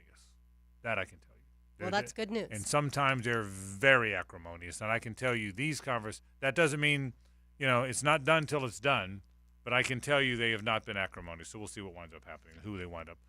Are there any more big cuts coming that you can think of? Any more cuts of name guys? In the league or just No, for the Jags. I mean, it doesn't seem like it. I mean, normally clubs do those together. On the same time. Yeah, Together. That's not a storyline you want to, perpetuate further than you have to. So normally you just do it all at once. And so, I would think, that 24-hour window, they release 3 veterans. I don't know why now, a couple days later, you would now release more. So I think this is the club, and it terrifies me. Yeah. Yeah, I'm not terrified. That's great. I'm not terrified by the Jags. I will tell you that. We'll take a break. When we come back, the college folks, a lot of people in the college realm are talking about unionizing. We had this conversation on our program the other day. What are the legalities, and is it going to happen, and will there be unions, and will players start getting paid, and what does it mean legally? Our legal expert is Brett Hastings. Sports and Courts are next. Stay with us. The Frangie Show, live from the Hastings Injury Law Firm Studios on 1010XL. Hit back with Hastings. It's the week everyone is a golf fan. At 17 in Players Championship. Get live Southeast Orthopedic Specialist leaderboard updates. Brought to you by JTM Comfort Services, Vaughn Motor Group, and Atlantic Self Storage. On 1010XL. At Hodges Mazda, we are proud of our solid reputation in the Jacksonville community. Lauren Brooks here. As your hometown Mazda dealer, our high customer service standards and our huge inventory of new and used cars provide our customers a consistently first-rate car buying experience. Our professional non-commissioned sales team puts your best interest first without exception. And every vehicle purchased from Hodges Mazda comes with 2 years free maintenance. Visit Hodges Mazda today or shop online at HodgesMazda.com and discover the Hodges Mazda difference. Hey, it's Hicken with 1010XL. The Jacksonville Sheriff's Office is currently hiring for police, corrections, 911 dispatchers, and various civilian jobs. And for a limited time, JSO offering a hiring incentive up to $10,000 for police and corrections applicants. Details available at joinjso.com. Start your journey as a law enforcement professional, helping us drive down crime and foster positive relationships with citizens. If you're ready to be part of the solution, apply now. The Jacksonville Sheriff's Office is an equal opportunity, equal access employer. How's Wingstop sound? Crispy, juicy, classic wings. Made to order, cooked to perfection. And sauced and tossed in those 11 soul-satisfying flavors. Paired with hand-cut seasoned fries, house-made honey mustard, blue cheese, or signature Wingstop ranch. And, of course, spicy Cajun fried corn. I think you've heard enough. Get your flavor delivered at wingstop.com. Hey folks, Rick Ballou here for John's Auto. They've been a staple in Jacksonville going all the way back to 1985. At John's Auto, they service all makes, all models, cars, trucks, diesel, you name it, they do it. Whether it's routine maintenance or a complete engine overhaul. Call John's Auto on Arlington Road. That's 904-743-3857 or go to johnsautomotivejacks.com. Remember that the Big Diamond Store doesn't want you to shop and compare. They know they can't beat Beard's Diamonds prices. Right now, it's 0% financing for 5 years, plus get zero down on everything in the store. Don't buy anywhere until you shop Beard's Diamonds. Get your news and notes from the swamp. Alligators ornery because they got all them teeth. I'm Taylor Dahl, and I'll bring you the Gator Report to keep you connected to Gainesville. Wow! Brought to you by Darley's Plumbing, where quality counts on 1010XL. Jimerson Burr is a full-service, Florida-based commercial law firm that has experience and capabilities to handle any legal issue a business is confronted with. Learn more about what they can do for you at jimersonfirm.com. Southeast Orthopedic Specialist is now offering ortho walk-in appointments. If you have an immediate need for orthopedic care, contact Southeast Orthopedic Specialist immediately. Avoid ERs and urgent care waiting rooms. For more information, go to se-ortho.com. Relieve pain and get back to life. SOS. Southeast Orthopedic Specialists.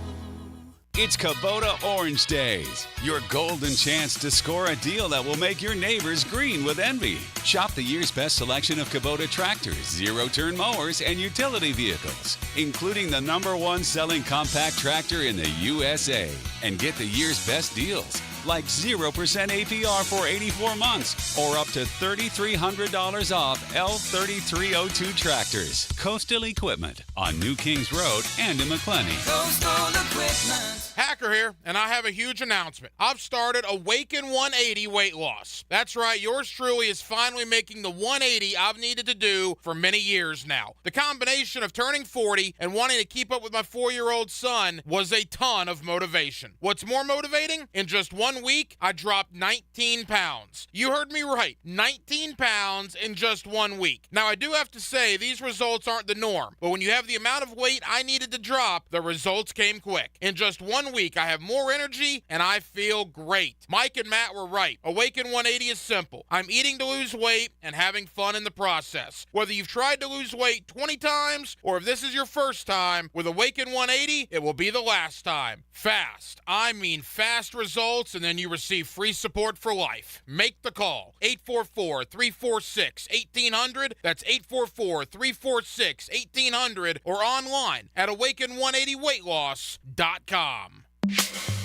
Picking here, you know at Zero Res they love rugs. Fine oil rugs need to be cleaned with the right equipment and careful training. My guy at Zero Res, Gerard, is a certified master rug cleaner and has been cleaning rugs for more than 5 years. Don't trust your fine rugs to anyone. Call Zero Res right now. They are offering a BOGO on rug cleaning. Have Zero Res clean one rug, get a second rug for free. What a great time to get your rugs cleaned. Zero Res, man. Spell it forward, spell it backwards. Zero Res. It's the right way to clean. Zero Res. Instant Keys. You don't have to go to the dealer. Instant Keys comes to you. For lost or broken keys or nearly any make and model of vehicle, call 722-1111 for Instant Keys locksmith service. Tired of running out of hot water? It's probably time for a new water heater. Call Duck Duck Rooter, the plumbing pros who specialize in water heater installation and service, including tankless water heaters, gas or electric. Call us today for service. DuckDuckRooter.com. 1010XL is presented by Farah and Farah, exclusive injury law firm of the Jacksonville Jaguars. Protecting you and your family. Call 396-5555. Jacksonville.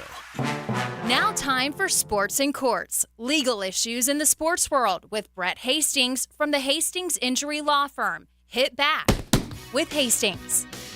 Brett Hastings is here to talk legality. How are you, buddy? Doing great. You know, the sun was shining. Yeah. It was warm out there. It was a nice drive in here to the studio. Haven't been in here with you guys in a while. And you were in Gainesville last night? I was. That wasn't any good, was it? It was awesome. No, we did a little Adams Rib Company before the game. All three of the Hastings boys went. You know, got to see Won't Back Down in there. It was fantastic. That game wouldn't have been any good to be at last night, would it? Phenomenal. Beating Alabama by a bunch, scoring 100, Won't Back Down. That's especially with the way we lost in Tuscaloosa. Yeah, you know, yeah. And it was a little chippy. Those Bama guys, they were upset. You know. So. Brett, what's going to happen with this? Obviously, Dartmouth basketball players are organizing. They're unionizing. Northwestern football players talked about it some years ago. What's the shakeout of all this? Where are we headed? Well, ultimately, where we're headed is that student athletes are going to be considered employees. Okay. And we'll talk about the Northwestern briefly, but Dartmouth, they went and petitioned the National Labor Relations Bureau, which is essentially a federal agency that deals with these types of issues. And they filed a petition and said, we want to unionize, but the threshold issue that had to be decided is were these players employees, okay? Now, Dartmouth is kind of the perfect place to do this, and there are a couple reasons why, right? First, there's no athletic scholarships, right? They're in the Ivy League. Second, every institution in the Ivy League is a private institution. And, won't get into it because, it's really complex area law, and everything that's going on here. But there are a lot of state laws involving public universities that could cause there to be some problems for this. Whereas here, they have petitioned this federal agency. Dartmouth opposed it in every, way that they could. And at least at this initial point, the agency said, nope, you guys are employees. They then just had an election. They've decided that they're going to create this union. They have created a union. It was like a 13-2 vote. They went out and played. I don't think they had a really good record this year, but they did beat Harvard last night, and they went out and played as unionized players at Dartmouth. Now, what's going to happen next is there will be an appeal within that same federal agency into D.C., where the main part of it is, right? Because there are different bureaus and different places. So what we've had happen is the area office for this agency, I believe in Boston, has ruled. They'll go up to D.C., and then you could even appeal it from D.C. into the federal courts, okay? So this is not the way it's going to be yet. There's still going to be a lot of litigation that's going to go through this. What's clear to me is that student athletes are going to be designated to be employees. And which I think is good. We had this talk yesterday in the program. Well, what's the $64,000 question, the elephant in the room is what the NCAA has allowed for compensation. They say no pay for play, right? So one of the things Dartmouth said is you can't even play in the NCAA now because if you're unionized and you're being paid, you're not allowed to pay for play in the NCAA. But we all know, and every one of our listeners using their God-given common sense knows that NIL is ultimately what? Being structured to be paid for play, right? What the NCAA has said, well, you're not being paid to play. You're being compensated for your name, image, and likeness, right? And now they're trying to go after people for that. So really, it's going to stay muddy for a while, but the one thing that's going to be clear to me is that ultimately, once these appeals run through, once this happens, that the student athlete, was a moniker that lawyers came up with to really defeat workers' compensation potential claims. Because if you were working as an employee and could never walk again and played at UF, could you file a workers' compensation? And they said, no, they're student athletes. They're not employees. They can't do it. So, words matter, labels matter, but I think we all know that these athletes have generated large amounts of money for these other companies. Now, the one thing that I think is really interesting, and I think probably the best sports law guy in the country is a guy named Mike McCann. And he pointed out, and I've seen it in a couple of other articles, is that the NCAA keeps losing in cases, right?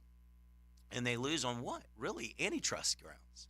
But if you allow the employees, right, to unionize, you'll really kind of kill the antitrust arguments. So the NCAA has been so behind all of this, but I think at the end of the day, having the athletes be compensated and be employees may resolve some of those antitrust issues. But there are a whole lot of other issues that come up from that as to how do they get paid. We don't know anything about that, at Dartmouth.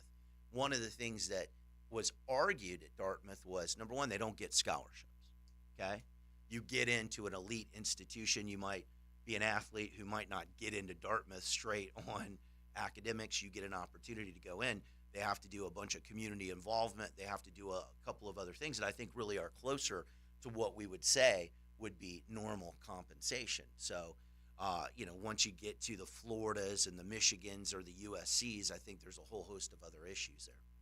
But a public school who has student athletes on athletic scholarships, wouldn't that deter the same type of ruling because you don't have to rule them as an employee because they are getting the scholarship? There's so many other complexities as it relates to it. And really one of the things that they say is, hey, you are an employee because someone else has control over you, right? And so how would you go about doing it from a compensation standpoint? You do get a scholarship, right? So you get room, you get board, you get some other things, but what about the whole myriad of other things that we require of people? The fact that we could terminate the contract at the end of the year, there's a lot of complexities. Now, what's interesting is one of the reasons that Northwestern, they sought to do the same thing at Northwestern and it failed. But it failed legally because really the labor board didn't want to impose it on all the other member institutions in the conference, and they didn't know how it was going to work out because Northwestern was a private institution and the Michigans and the Ohio States were public institutions, and so they sort of backed off. There's one other action that's going on right now in California, and it's what's left of the Pac-12, but they say, hey, the Pac-12 is a private institution and the NCAA is a private institution, and we are co-employed by them, and the revenue boards have to do it. The reason that's important is if you say everybody's an employee of the NCAA or everybody's an employee of the conference, you will leapfrog the distinction between public and private. What are the Title IX ramifications of unionizing? Oh, I wouldn't even be able to break, all of it down. What would you guess? Well, is it a hurdle that can be overcome? Yes, you almost would have to unionize for each individual sport, right? Like they just unionized to be basketball players at Dartmouth. They haven't unionized all student athletes at Dartmouth.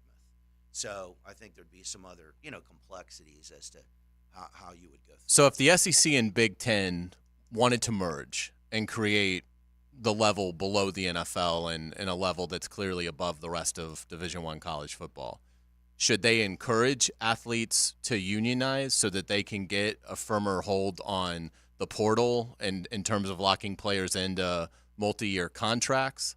Right now, there are all kinds of different state laws. We started seeing it come up with name, image, and likeness. I think the quickest way that we would get to that point is for there to be a federal law that would standardize this across all of the places, and then that would be able to, take place. What's interesting, the odd man out's the NCAA, right? The NCAA is saying you can't be paid and be eligible. Now we've got, a federal labor agency going and taking this one position. But at the root of everything is we know everybody's pay for play. They're just labeling it a different way and calling it name, image, and likeness. Brett, final question. What are the benefits to any group by unionizing? How is your world better if you form a union? Well, we hear it all the time, right? Strength in numbers. And so when we talk about collective bargaining, what we do is we go out and there's somebody from the union and with the employer, and they essentially negotiate on behalf of the whole group of people, okay? What's interesting is if you're in sort of a regular union, we have a lot of unions here in Jacksonville that work the docks, right? The Teamsters and all those different things. You tend to stay in there. What would be good about a collective bargaining agreement is that college athletics people come in and out real quick, but there would be a standardized contract and way to deal with athletes. So essentially, if all these unionized players said, we don't feel like we should have to do mat drills in February anymore, they could collectively argue that and maybe win that, and then the school couldn't make them work out in February. Without a doubt. The last thing we're talking about, the draft and free agency. Yeah. The easiest thing to do in pro sports outside of the amount of money you get compensated, you don't do anything else in the NFL. Yeah. The collective bargaining agreement dictates everything else in the contract. You literally just write in a number in regards to compensation, and there's a total number and guaranteed, and that's all agents do because the union has done all the really tough negotiating. So the college, in the pros, if a coach says, well, we want you to practice an extra day, now they can't because the collective bargaining says after April 28th you can't make us do that. College has none of that. Right. If Nick Saban says, I want you to practice, we want to do 4-a-days on Tuesday, there's no legalities that keep them from that. But if there's a union, that would stop. That's the advantage, right? We're going later, but that's the advantage, right? Right, and one of the big issues in Dartmouth was coming back to say is you guys can't do more than 20 hours of Right. work under the NCAA rules. And they're saying, well, what is work? Is that dribbling the basketball and shooting, or is that going out and shaking hands with the alumni? Yeah, interesting stuff. College athletes would get a voice. Great work. That's Brett Hastings. That is Sports and Courts. It'll be interesting to see where that goes. Brett, thanks, buddy. Got it. Back in a moment. This is 1010XL and 92.5 FM. The Frangie Show, live from the Hastings Injury Law Firm Studios on 1010XL. Hit back with Hastings. It's the biggest event to hit the First Coast since the Florida-Georgia game. The Players' Championship. Get live Southeast Orthopedic Specialist leaderboard updates brought to you by Coastal Equipment, First Coast Honda Dealers, and Kingfish Pest Control. On 1010XL. Get ready for the Players' Championship, March 12th through 17th at TPC Sawgrass. Don't miss your chance to watch the PGA Tour's best compete to etch their name in history while enjoying a vibrant social scene. From local bites to the latest merchandise available in the PGA Tour fan shop, the Players offers the ultimate experience for everyone to enjoy. Secure your spot today. Tickets are on sale now at theplayers.com. Frank Frangie here for Stanley Pools. There's a reason so many of my friends and our listeners have had Stanley Pools build their pools and now maintain their pools, because Stanley Pools truly cares about their customers. Stanley Pools is locally owned and has been serving our community for 35 years. For all of your pool needs, call Stanley Pools at 269-7277. That's Stanley Pools, a family tradition of fine swimming pools. 269-7277, or find them online at stanleypoolsfl.com. Bolt City Heating and Air is truly a family-owned and operated local company and treats all customers like family. Don't be fooled by the out-of-towner equity firms and national corporations that use local names. There's one name you can trust when it comes to your home's heating and cooling system. Bolt City Heating and Air. Jacksonville grown and entirely loyal to this community. Schedule your winter maintenance by visiting boltcityac.com. Hey everybody, Mike Dempsey here for Dandy Foods. Dandy subs and sandwiches. Look, we always want you to think about those great options as you're driving around Duval. But the beauty is, even as I'm dropping pounds, Dandy's got great options for me as well. Told you all about their protein packs, delicious salads that they have out there. They have fruit cups for on the go.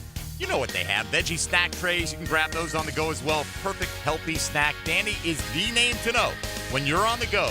So stop into a Gate store anywhere around Duval and make yours a dandy, and do it today. He's not Pistol Pete, he's Pete Prisco. Been on the wanted list almost 20 years. CBS Sports senior NFL writer Pete Prisco joins the Frangie Show Friday afternoons on 1010XL. Brought to you by Showtime Sports Cards and Collectibles. Committed to the mission. At Navy Mutual, we're committed to providing high-quality life insurance to members of the military and their families.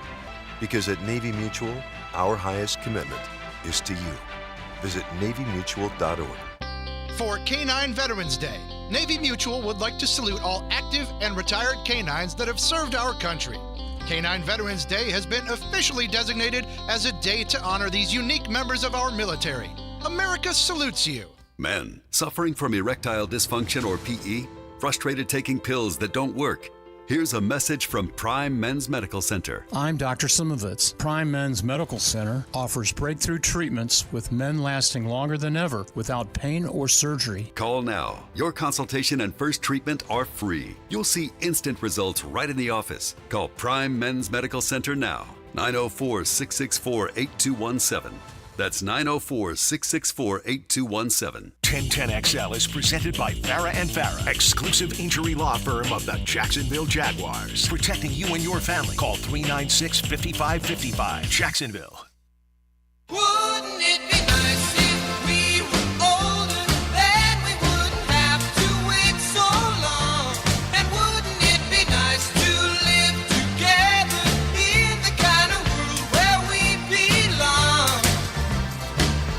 No one's gonna make it that much better when we can say goodnight and stay together.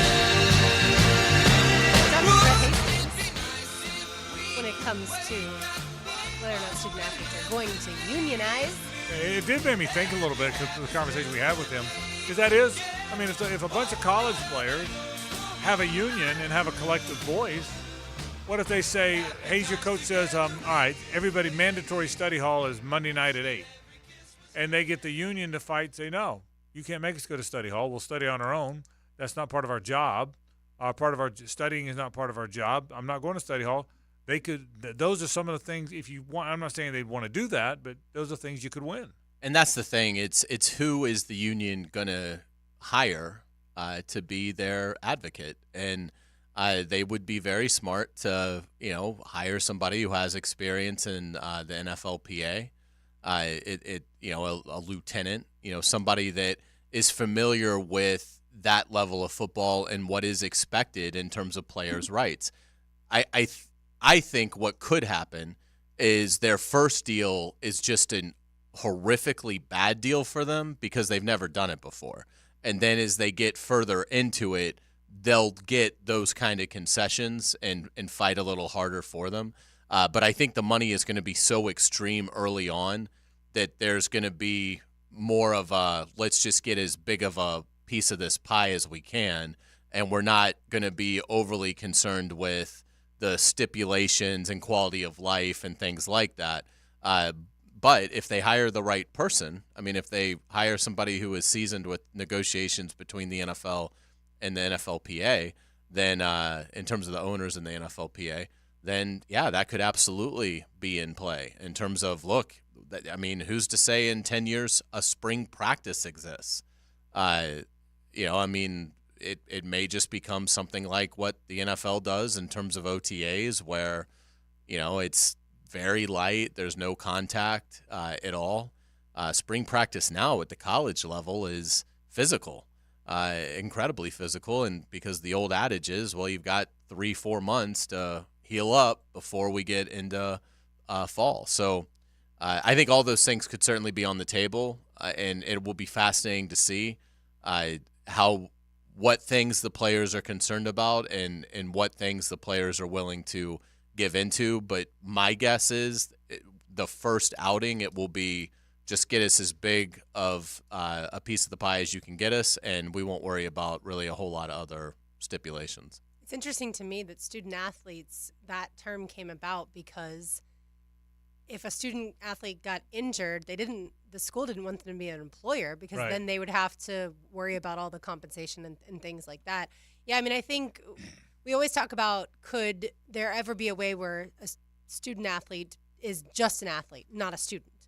I don't think that'll happen because I think these colleges make so much money from college football that if there was some other way for a guy who plays football to go, let's say, to the USFL or whatever the new combined league is and skip college, that would hurt these schools so tremendously. Well, I will say this: that's one of the biggest concerns forever for professional sports in terms of development, professional football in terms of development, is what happens if you're a 17, to your point, Lauren, if you're a 17 or 18-year-old high school senior and you're a really good football player. You are a 5-star, but you don't want to go to college. Yeah, like if Percy Harvin didn't want to go to college. Right. What happens, Hays? Well, guess what? You go to college anyway. Even though you're not interested in going to class, right. You're not interested in learning, you're not interested in anything that has to do with the world of academia, you're not interested in a fraternity, you're not interested in campus life, you go to college anyway because it's your only ticket to the NFL. It's always been a shame that there's not the NBA's figured it out, baseball's figured it out, hockey's figured it out. Everybody else, baseball and hockey have a lot of high school kids that they want to go straight to the minor leagues, straight to development. NBA's got RJ, can't you come out of high school and play in the G League, or am I wrong about that? No, they've made a rule now to where if you want to forego college, you can play in their G League program, and you'll play in that for a year. You'll get I think $100,000. Then you can go to the draft the next year. Yeah. So you can. So Hays, everybody but football has figured out what you can do between high school and pros, and not football can't. And again, football's a different sport. You can't play in the NFL. You'd get killed if you were 18 years old and tried to play against those men in the NFL. But football's the one sport that's never been able to figure that out. Yeah, and again, I think the academic component of this is going to slip away, or certainly could slip away, and I don't know that that's a bad thing. I think I always bring it to the SEC Big Ten merge, because I think that's going to be the seismic thing that happens, and it's just going to completely change and reshape the mission statement of the sport. And in doing that, I could see them basically saying, particularly if they unionize, that it's not a requirement to have an academic component at all. It will always be offered. They'll never tell players, well, you're not allowed to attend our school. That will never happen. But I do think it could happen where it isn't required. You can play for, let's say, the Florida Gators and never enroll in class at Florida. If you want to, it is there and it's available for you in tutoring and how it is now. But I don't think it will be necessarily a requirement as they get into what is going to be professional football. It is there. That's what it is now. It just has some antiquated isn't the right word because it's a good purpose, but to your point, the real world perspective on this is there are many college athletes that don't really care about the academic component of it. Or need it once they make X amount of dollars. Well, but I'll say something this to your point. At first blush, Hays, I can't imagine us ever doing that, what you just said. But you know what? It would be better because if you're a high school student, you want to play for the Florida Gators, you're good enough to play for the Florida Gators, you just don't want to go to college. At first blush, I said, well, they'll never do that. But then the more you think about it, they should do it because why should that football player or whatever sport take up a class or a spot and then somebody who wants to go to school there gets bumped because of it. So what you're suggesting really would be better. Now, the age-old belief has been these students need college even though they don't know they need college. That's been, so you know what I mean? There's always been belief. Yeah, why would anyone then choose college if the other teammate of theirs is getting to spend way more time working out and physically preparing for their sport? Yeah, that's so if we had that, none of them would choose college. That's not you know what? none, That's but right. certainly a high percentage. Certainly a lot of they're training for the next This isn't level. just football players. Right, no. This could be swimmers or golfers, or if you could just spend your whole day playing 18 holes or 36 holes, why would you go to English class? That's what you're saying. I agree with you. But that's the problem is I feel like most 17-year-olds would choose that. Well, you know what? You're right. I mean, that certainly a lot would, wouldn't they? Certainly. In no class? I mean, most of us would have chosen Yeah, very good point. Well said. So I wonder if it'll ever come to that. You've got me curious because it would be better because why block us? Because it's hard as hell to get into these state schools now. I mean, we've heard the stories. You're by the way, you're about to live it, okay? I've already lived it. Other people have. You got two children that are gonna go to college. Your kids are very bright kids, so they may not have trouble. But you know what I mean? But it's hard to get into Florida now. Absolutely. It's so why block a kid that really wants to go there to hold a spot for an athlete who doesn't really want to go to class but has to stay eligible to play against Alabama? Yeah, I don't really have. So it's a really good point. The answer other than why would you then be a player at Florida State, Georgia? Why wouldn't you go to a minor league professional development? Because they don't have one. But if the rule existed that you didn't have to go to college, if I had enough capital, I'm starting that professional development because now every 17-year-old who doesn't want to go to class can come to play for my league. You'll never compete with the money they'll make in big-time college football. Right. Well, now you wouldn't. But even then, Lauren, nobody put it together because there's a belief it wouldn't work. Because the rule now is you have to attend 3. No, you don't have to attend college. You just have to be 3 years removed from high school. Correct. The rule you don't have to go to college. The rule now is you have to be 3 years removed from high school.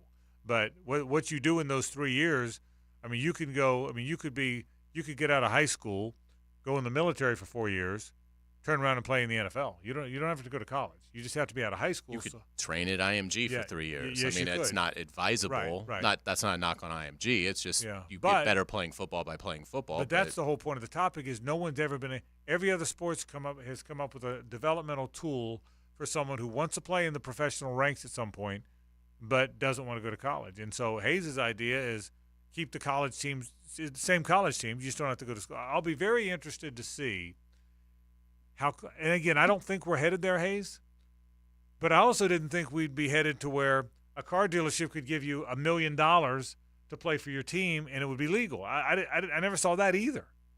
So it's wild. The whole thing's wild. And I think we're only about 30% through the wildness. I do too. We're going to take a break. When we come back, you got more tickets to give away? I do. That's the word I've on got the street. 2 pairs of tickets still to give away to go see Tim McGraw a week from tomorrow. And I'm going to look at a mock draft. I'm not a big before free agency mock guy generally, but there is a trend developing that I want to talk about. That's next. Stay with us. The Frangie Show, live from the Hastings Injury Law Firm Studios on 1010XL. Hit back with Hastings. He's not Fat Albert, he's Fat Tony. And by the way, he's not fat, it's just a cool name. Fat Tony. 10 to noon weekdays on 1010XL. Here's Linda Beaver. Did you hear what's happening? Beaver Toyota and Beaver Chevrolet are spring cleaning. New inventory on the ground means we need to make more room. Take advantage of huge savings on thousands of vehicles priced to sell. New and pre-owned prices have been reduced, and all sales associates have been instructed to give maximum value on all trades. But you better hurry, the best deals go first.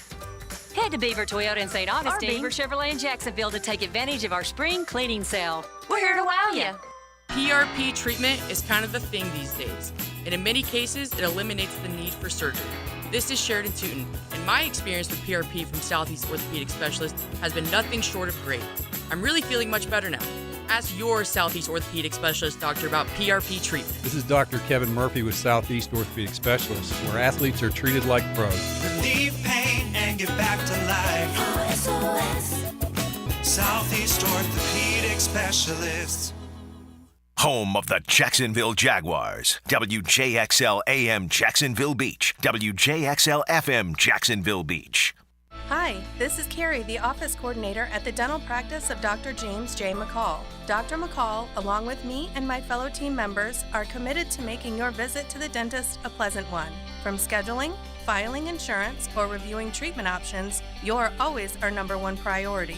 When we say join our dental family, we believe it in our hearts. If you are looking for a dentist in a warm and relaxed atmosphere, call the dental office of Dr. McCall at 620-9225.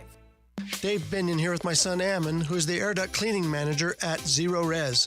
So Ammon, you may notice a little rattle in my voice and some puffiness in my eyes. That's because allergy season is coming on.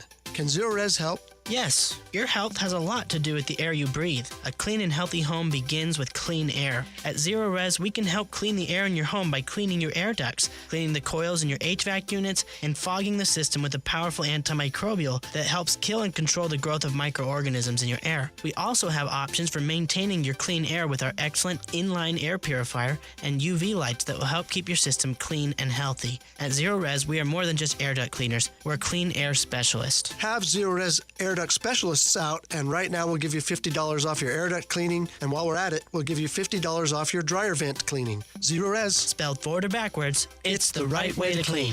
CEROREC. Zero Res. Frank Frangie here. These days, it's hard to know which companies to trust. When it comes to banking, I trust South State Bank. South State truly values its customers, and they work hard to create meaningful, lasting relationships. I love going into my local branch. I see the same smiling faces I've seen for years. South State is the largest bank headquartered in Florida, so they're able to offer all the banking services you need. You can trust South State Bank. Banking forward. Member FDIC, equal housing lender. It's Kubota Orange Days, your golden chance to score a deal that will make your neighbors green with envy. Shop the year's best selection of Kubota tractors, zero-turn mowers, and utility vehicles, including the #1 selling compact tractor in the USA. And get the year's best deals, like 0% APR for 84 months, or up to $3,300 off L3302 tractors. Coastal Equipment on New Kings Road and in McClenny. Coastal Equipment. Bueller Air Conditioning presents Are You Cool? Today's lucky contestant, a coffee filter repairman from Jacksonville Beach. Meet Dave Carvelis. Great to be here, Pat. No time to chit-chat, Dave. Here's your question. Your AC has been acting up. Do you A, ignore it and hope it gets better on its own? 2, take off all your clothes when you watch TV and hope that does the trick. Or C, call Bueller Air Conditioning. Oh, jeez. I do like to sit around with no pants on. 5 seconds, Dave. I'll say C. Call Bueller. That's right, Dave. A quick call to Bueller will have our expert AC technicians at your door, usually the same day, to make sure that you are cool. Can I still watch the game with no pants on? It's America, Dave. Knock yourself out. Stay cooler with Bueller. Visit BuellerAir.com. Exciting news from Leonard Truck Accessories in Jacksonville on Blanding Boulevard. Stocking brands like Real Truck, UWS, WeatherGuard, carry-on trailers, and more. The best deals with the best prices only at Leonard Truck Accessories on Blanding Boulevard. Leonard, your truck, your style. Hey, sports fans, it's Hays Carlyon for QC Kinetics. Look, the state of healthcare is always changing. It's evolving. And old ideas like steroids and surgery, they're no longer your only options. Regenerative medicine at QC Kinetics is transforming lives with innovative, non-surgical, drug-free treatments that deliver lasting results. Knee pain, back pain, shoulder pain, arthritis, injury. Don't let this pain keep you from living your best life. You need to give my friends at QC Kinetics a call at 904-274-5522. They have 2 great locations, Mandarin and Ponte Vedra. Call them for a free consultation. They have availabilities. You'll get in. Again, hips, shoulders, elbows. They can all be treated with natural biologics from your own body. Powerful healing agents that are highly concentrated. QC Kinetics advanced state-of-the-art treatments harness and direct your body's natural ability to restore and repair damaged joint tissue. Again, QC Kinetics. Give them a call, 904-274-5522, Mandarin and Ponte Vedra. Prosser here for Lifetime Enclosures and Lifetime Flooring. With the weather starting to turn for the better, look ahead. Get that backyard ready for spring with a new screened-in enclosure.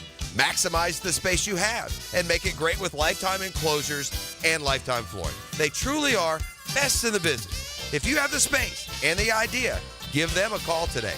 Lifetime Enclosures and Lifetime Flooring. Showroom just off Phillips Highway. Tell them Prosser sent you, proud partner of the Jacksonville Jaguars. This is your Southeast Orthopedic Specialist local sports update. I'm Andrew Gibson for 1010XL. This update brought to you by Awaken 180 Weight Loss. The 2024 Players Championship tees off next week at TPC Sawgrass. And you can get yourself ready for TPC at the Players Opening Weekend on Friday when the 37,000-foot PGA Tour Fan Shop opens from noon to 5. Fans will get a first look at new items at the PGA Tour Fan Shop, which include apparel commemorating the Players' 50th anniversary. The Fan Shop is open on Friday from noon to 5 and will also be open Saturday and Sunday from 10 to 4. It's 78 degrees at 5 o'clock. Time and temp brought to you by Bueller Air Conditioning. Stay cooler with Bueller. 1010XL is presented by Farah & Farah, exclusive injury law firm of the Jacksonville Jaguars. Protecting you and your family. Call 396-5555. Jacksonville. It's 5 o'clock somewhere. It's 5 o'clock somewhere. Here, that means it's time for more football. Football at 5. 5 o'clock somewhere. On the Frangie Show.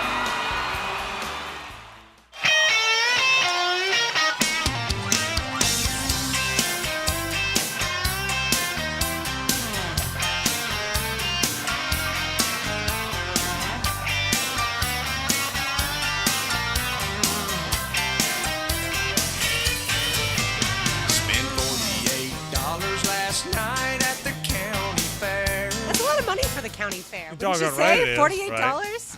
Well, but I mean, has he watched any Braves games? He has not watched any Braves How long? games.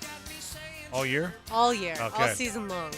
That's right. All right, so if you want to win a pair of tickets to go see Tim McGraw right now, be call number 2 at 641-1010. Call number 2, 641-1010. He comes to ViStar Veterans Memorial Arena next Thursday. Carly Pierce is the opening act. She is also wonderful. You'll enjoy her.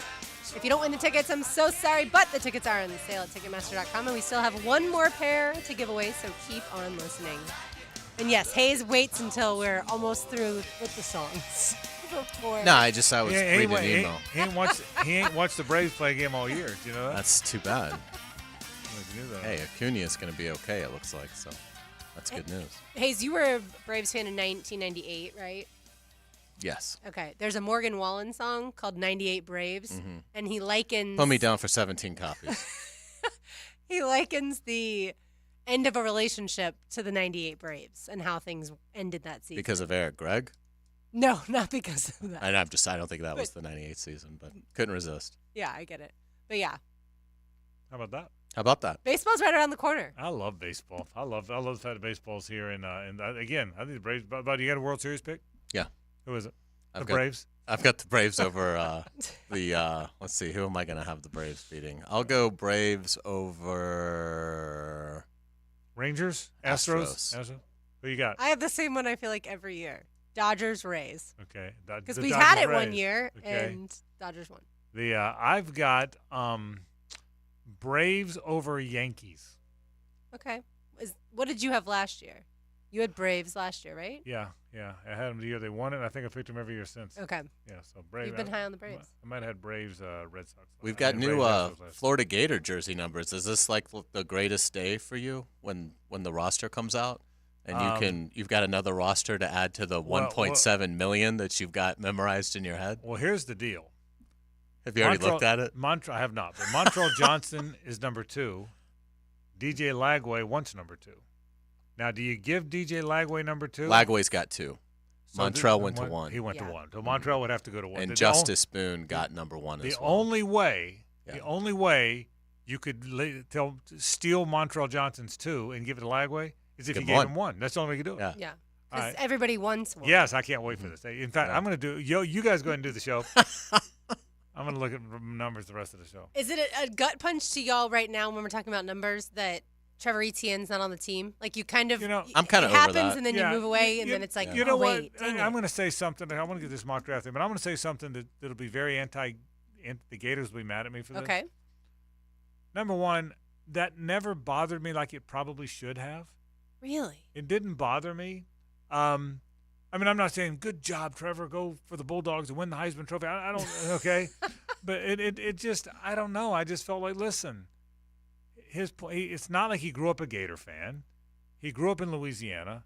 One of the reasons he probably signed here is because Travis was an hour away and the mom lives here, right? Mm-hmm. And I don't know Trevor, but I know Travis is a great kid. If Trevor's as good a kid as Travis is, he said, listen, I don't want to play behind a bad line. I want to win. I want to win and play on a really good team with a really good line.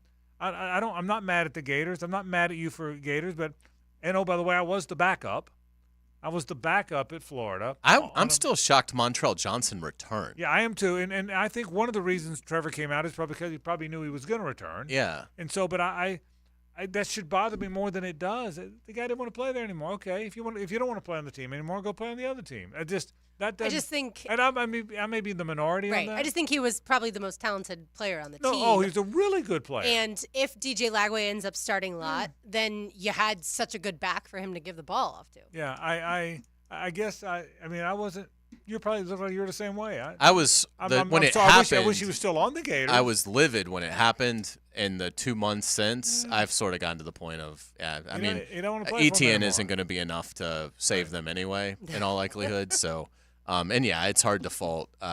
It's certainly hard to fault somebody that I think, wants to actually win something of consequence in their collegiate career, particularly since his older brother is a national champion. I mean, that's right. And I think Lauren, I think he's saying, listen, the rules allow you to go with impunity and to play right away. A ton of other schools would want me. I can go to Georgia. I might be the starter. No offensive line in Gainesville. Right. Georgia, will have a good offensive line, maybe the best quarterback in the country. Right. They're going to play for the national title. I'd kind of like to have that. No offense to the Gators. I gave you 2 years. Yeah. I'm not mad at him. I'm not mad at him for choosing to leave or wanting to leave. Don't go to Georgia, though. Yeah. That's the thing. No, I hear you. And I think most of Florida all fans, places, they've just won 2 national championships. Like, I come think on, most man. Florida fans would feel that way. Yeah, too. don't go to Florida State. Don't go to Georgia. You can go anywhere else. I can remember this is back in the 80s when my friend Tony Fabrizio and I were both writers for the Times-Union, and he was a big Florida State fan. I think he either went to Florida State or he was a big fan. I was a big Gators. We used to have our Florida FSU thing back and forth all the time. And when Emmitt Smith was going to sign, and FSU was one of the teams. FSU was one of the teams that was in the Emmitt Smith. It was Nebraska, FSU, Auburn. So he was, really considered it. And Tony said, well, and then I think he eliminated FSU. I think he didn't come down to Florida and Nebraska. I think so because he wore red to the school. Anyway, whatever. Yeah. But bottom line is, Tony goes, well, I don't think he's going to go to Florida because I don't think he'd do that to Bobby. And I'm like, what do you mean? He goes, well, he really likes Bobby Bowden. I said, well, if he really likes Bobby Bowden enough, he'll go to FSU. He said, no, I don't think FSU's getting him, but I don't think he's going to go to Florida just so he won't do that to Bobby. I'm like, bro, it doesn't work like that. I just sprained my eyes right. rolling them. And I said, Tony, it doesn't work like that. That's not what happens. That's not how it goes. Yeah. So I think Trevor just felt like I think Trevor Etienne would tell you, look, no disrespect to Florida. I enjoyed my 2 years there. I like the coaches. They're all my friends, but I want to go win. So it didn't bother me. So no, I gave you a long answer short. Pup Howard, number 10. You know what? Okay. I haven't looked yet. How about that? Check those out. Yes, he is, Pup Howard. Is he any good? I think he's going to be good. He's a wonderful kid. We had him in studio one time. He was a Duval County Scholar athlete, and he was funny and fantastic and going to South Carolina. But he never played or barely played on a bad South Carolina defense. That's what made me wonder if he's not very good. But I just don't think he ever really got comfortable there. And you said that, so maybe that's the case. So LJ McCray, 17. I love this. I love that you're a number guy. How long is it taking me well, to bring you around? I'll forget it in 30 seconds is the problem. You're finally you telling me Chimray DK is also 17? He is. How about that? So it's Gator football numbers. That's phenomenal stuff. I'm going to look all through this. Now, how quickly will it take for you to memorize those? I'll know all 100 by tomorrow. For real? No, will I will quiz you tomorrow. No, I will totally believe it. I'll know every number by tomorrow. Well, we have our first segment. By the way, just so you know, I'm not super proud of that. It's kind of messed up because I really wish I had stuff more valuable to the world that I did unusually. Because there's no value in that. So I just that's unbelievable. Joey Slackman, 97. Okay, I'll know them all. So you can quiz me tomorrow. Yeah. I'll know. I'll look at them all. I don't know if you remember this or not, but when they had all these transfers come in, Walter Clayton and all of them. It's incredible. I had it like the next day. You guys ran through. Oh yeah, I went to Pullen's gonna be 0. What do you mean? We didn't know who Pullen was. You said what's his first name? I don't think I knew his first name, but I knew his number. I just had this weird freaky thing. And we already talked about Florida basketball, but is he not the smoothest player that's played in Gainesville in a long time? I think he's one of the 3 or 4 best players in the SEC. He's Connect is going to win the Player of the Year, and he should. Yeah. And Spears would be the Player of the Year if it wasn't Connect. But I think Zion Pullen is one of the best 3 or 4 players in the league. I'm going to get to Florida basketball in a second. But let me do a quick mock draft thing. I just saw Lance Zerline's mock draft, one of the NFL guys. He's got Jaden Daniels, 2 to the Commanders. Pete Prisco told us he would even, if he was the Bears, he'd trade out of there and take Jaden Daniels over Caleb Williams. Hey, Charles Davis also, same thing, has Jaden Daniels going Charles Davis has second to the Commanders. And Hayes, I'll give you credit because you were ahead of the game on this one, but he's passing it. He is the – and I know we got the Heisman Trophy. It's not like I don't know what happened, but he has soared up everything, hasn't he? I think it's helped that Lamar Jackson just won the MVP again. You know what? That's a good point.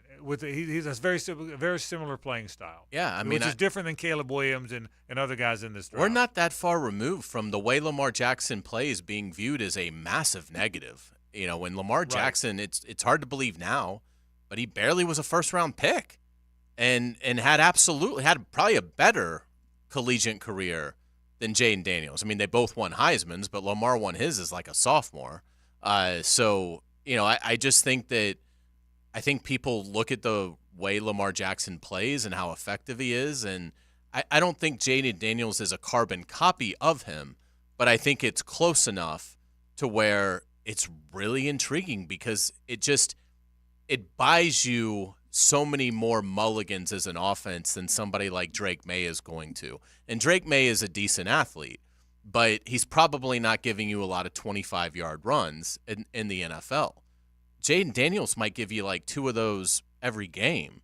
And so that just, and particularly if it comes on something that most players would take for a loss or, take for a sack.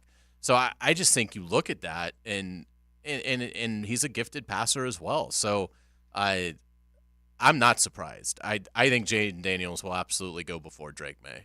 I thought that once we started to watch him just play so incredible this season, and week in and week out, even though the LSU defense was terrible, he was able to keep them in games or win games because of just how effective he was offensively. So I always thought it would be almost even a battle between Caleb Williams and Jaden Daniels. It'll be very interesting to see what happens, and we'll find out. By the way, Charles Davis, Yeah? do you have who Lance Zierlein has the Jaguars taking? Yeah, Terry and Arnold. And Okay. I would think just about everyone's going to have a corner there. What does Charles have? He has Brian Thomas Jr., Oh, he the does. wide receiver. And I think, and you'll see some of that too. Again, that's one where free agency will affect it. Absolutely. Because everyone's going to have corner until they sign L'Jarius Sneed. And then all of a sudden, nobody's going to have corner. Right? I mean, every mock's going to have, well, obviously not, but most mocks are going to have corner until the Jags go sign a corner. And the minute that happens, that mock is going to flip to, just like the ones who have wide receiver now, I promise you, if the Jags sign Calvin Ridley, Charles Davis's next mock will not have Brian Thomas. Absolutely correct. So I think that's how it's going to go. So interesting. But this whole Jaden Daniels thing to me, he's a really good player. And again, a lot of guys are better at their second school. But like Prisco says, he was no good at Arizona State. And I didn't think he was that good when he got to LSU, the FSU game, the first game. Did you? I mean, No, he flipped the switch when they went to Gainesville a year and a half ago. And because they came into that game, they were favored, but it was, more of a coin flip kind of game.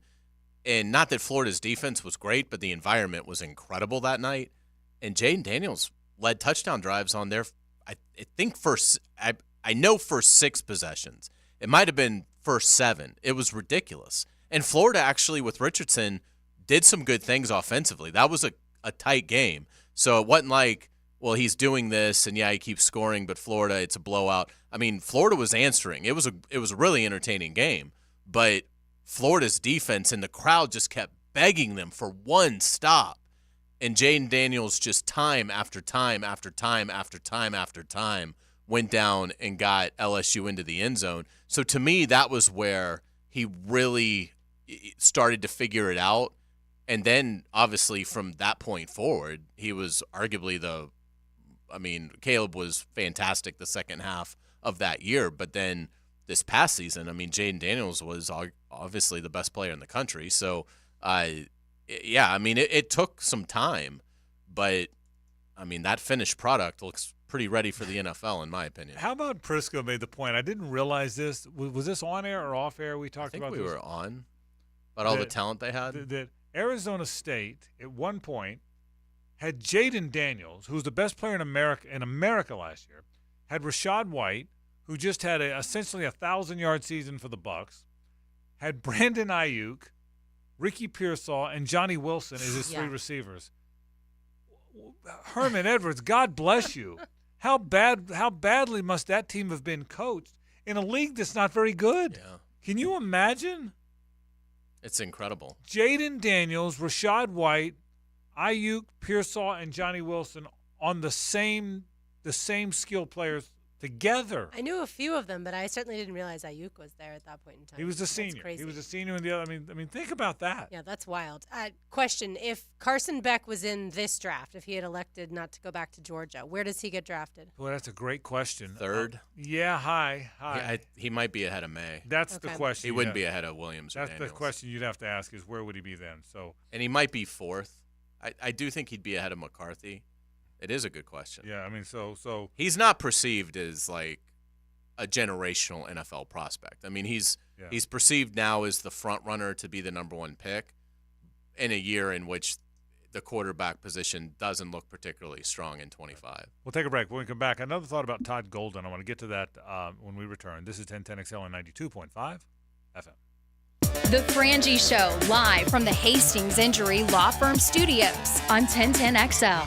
Hit back with Hastings. It's Jacksonville's version of March Madness. The Players' Championship. Catch live Southeast Orthopedic Specialist leaderboard updates from the Players. Brought to you by Duck Duck Rooter, Plumbing, Septic Service, and Air Conditioning. And Roundtree Sod. On 1010XL. At Hodges Mazda, we are proud of our solid reputation in the Jacksonville community. Lauren Brooks here. As your hometown Mazda dealer, our high customer service standards and our huge inventory of new and used cars provide our customers a consistently first-rate car buying experience. Our professional, non-commissioned sales team puts your best interest first without exception. And every vehicle purchased from Hodges Mazda comes with 2 years free maintenance. Visit Hodges Mazda today or shop online at HodgesMazda.com and discover the Hodges Mazda difference. This is Hays Carlyon for Kingfish Pest Control. Look, we've got to break free of pest infestation, and Kingfish Pest Control has helped me do that. They can help you do that. They've helped out a ton of my neighbors, and I tell you what, if it comes to ants, termites, mosquitoes, any annoying pests, Kingfish Pest Control is who you need to go to. Trust me, you'll get exceptional service and understand why your neighbors and I use Kingfish Pest Control, proud partner of the Jaguars. Hey, it's Hicken with 1010XL. The Jacksonville Sheriff's Office is currently hiring for police, corrections, 911 dispatchers, and various civilian jobs. And for a limited time, JSO offering a hiring incentive up to $10,000 for police and corrections applicants. Details available at joinjso.com. Start your journey as a law enforcement professional, helping us drive down crime and foster positive relationships with citizens. If you're ready to be part of the solution, apply now. The Jacksonville Sheriff's Office is an equal opportunity, equal access employer. Get ready for the Players' Championship, March 12th through 17th at TPC Sawgrass. Don't miss your chance to watch the PGA Tour's best compete to etch their name in history while enjoying a vibrant social scene. From local bites to the latest merchandise available in the PGA Tour fan shop, the Players offers the ultimate experience for everyone to enjoy. Secure your spot today. Tickets are on sale now at theplayers.com. Clearwater. John, I can't even mow my side yard. It's so soggy. Man, my builder sucks. Brent, calm down. This is a common problem in neighborhoods where houses are built too close together.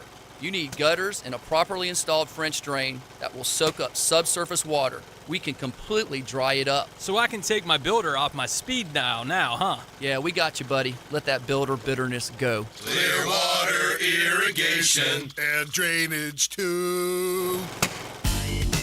What's the weekend in sports look like? I'm Dan Hicken, and I'll give you my take on the Weekend with Dan. Find it on YouTube and Facebook. Weekend with Dan, brought to you by Stone Core. We do outdoors better. I'm Clayton Bromberg, the president of Underwoods, and I'm proud to say that Underwoods is the longest-standing member of the American Gym Society in the state of Florida. That's important because the American Gym Society promotes professionalism inside the business, and most important because of how it protects the customer. Gemstones are like most things, and you have to have the knowledge about them before you can tell the truth about them. That's where the American Gym Society fits in. They're the organization that certifies gemologists and registered jewelers and certifies sales associates with professional titles. Then to ensure that we stay up to date with these gemological advances, we re-win our titles by passing a written test every year. And now I'm proud to say Underwoods has the largest credentialed American Gem Society staff east of the Mississippi River.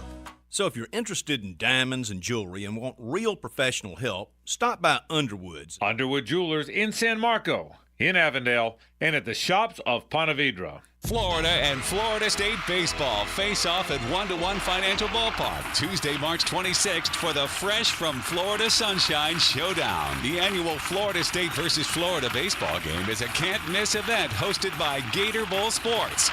Tickets on sale now. Act soon. This event sells out quickly. Florida State versus Florida baseball, Tuesday, March 26th at 6 o'clock. Get tickets at TaxSlayerGatorBowl.com, and we'll see you at the ballpark.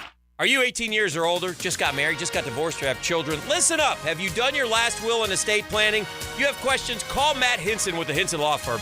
Reach him at 527-1700. Office is Jacksonville, Florida. And don't let the state decide your fate. When is the best time to buy a Yamaha Wave Runner? Right now. Make a splash this summer on a new Wave Runner from Ride Now Power Sports. No matter how you like to ride, Ride Now Power Sports has the model to fit your style. And for a limited time, receive a 5-year extended warranty on select new Yamaha Wave Runner purchases. Maximum fun, now with maximum protection. Only at Ride Now Power Sports in Jacksonville, 6407 Landing Boulevard, or online at ridenowjacksonville.com. Visionaries, builders, and doers. Are you ready to change the world? Miller Electric is your opportunity to shape the future. Miller Electric is leading the charge in electric vehicle technology with our state-of-the-art EV Innovation Design Center. We're working to create a sustainable future. We're also the proud partners of the Jacksonville Jaguars, powering their performance at the brand new Miller Electric Center. Miller Electric, we provide competitive pay, unbeatable benefits. Apply today. MillerCareers.com. Miller Electric, an equal opportunity employer. 1010XL is presented by Farah and Farah, exclusive injury law firm of the Jacksonville Jaguars. Protecting you and your family. Call 396-5555. Jacksonville. Time now for the Sky Life Elite Take Flight Moment of the Week. Sky Life Elite, North Florida's premier private air charter. Comer guards McCray. Big possession here both ways. Semi-final for somebody. On Thursday, 12 on the shot clock, now 10, 30 to play. They got a double. McCray's in a trap. They've got him in a trap. And he goes low. They got it to Workman. And he walked without a dribble and laid it in. Good find by McCray. Colonel's 20 seconds, down 3. Timeout to A.W. Hamilton. What a game, what a win. Congratulations to JU on an incredible victory. That is a very, very deserving take flight moment of the week. Again, our friends at Sky Life Elite, North Florida's premier private air charter. Give them a call, 490-9332. You can find them at flyskylife.com as well. I mean, you basically drive up, Craig Airport, get out of your car, get on the plane, go. No layovers, any of that stuff that we all hate with commercial air travel. It all goes away with Sky Life Elite. And you'll like those people. To the Sky Life team, what a good group of people. So go on out there to Craig Field. That's the way to travel now, folks. I'm telling you, that's the way to do it. Sky Life Elite takes care of it for you. By the way, do you hear the announcer, the Eastern Kentucky guy? Yeah. He walked. He walked without a travel. Yeah. But let me translate. Let me translate. We're gonna freaking lose to the 10 seed. Yes. That's the translation. I'm not gonna get to call a game in the NCAA tournament like I've been basically counting on for the last 2 months. That's what that was. That's exactly what that was. I heard that when I first watched it too. I was like, "Oh, that's a little bit biased." He walked without a travel. Biased. Yeah. He walked without a travel, and I'm going home, and the season's ending for me. That's what that was. Back to Florida basketball for a second. Todd Golden. Here's how good he is, and how he may not be there long. Hays, to your point, and Lauren, we've talked about this. That team is really good. How good must he be at evaluating, developing too? Because as good as Pullen and Clayton are, Hays, he didn't beat North Carolina and Kentucky to get them. He had to win with guys that other teams didn't want. He couldn't even out-recruit Kansas State for the guy Ty Perry, and who, if he'd have gotten him, they weren't taking Pullen. So Pullen comes from Cal State Riverside. Clayton comes from Iona. Tyrese Samuel comes from Seton Hall, who used to be good. Mm-hmm. If you look at the players he had, Han Longden came from Marshall. From Marshall, and again, he's not unless I didn't see it, unless I didn't read it. I don't think he's beating Kansas and UCLA for these guys. No, well, with Clayton, it came down to St. John's or That's Florida right. because he was going to follow Patino potentially. Correct, and the only reason St. John's was in play is because his coach went there. Right. So the point is, Kentucky didn't want any of these guys. So any of what the big what schools. happens when elite guys start wanting to come? Because right now he's done it without. And by the way, all those coaches who didn't offer Pullen and Clayton, what were you thinking? Because those two guys, again, I'll say it again, other than Andrew Moten and Vernon Maxwell, who were truly special, it's the best combination of guards in Florida basketball history. But that's the. But Houck, I think Houck got offered by Florida, 2 schools. Did you see that? Mm-hmm. Houck, it was Florida. Was it like Colorado State or something? Somebody like that. It was a real insignificant program. I was thinking it might have been one of those Pennsylvania schools. Oh, maybe it was. But it was Florida and one other school. He had 2 Power 5 offers, and he's good. He's very good. He's a good player, and he went and found Condon in Australia. I mean, this guy. That's the magic of him. Is who knows what he's going to be when people start wanting to go there. That's the point. I see Georgia Tech for Thomas Houck. Oh, maybe. Did they offer him?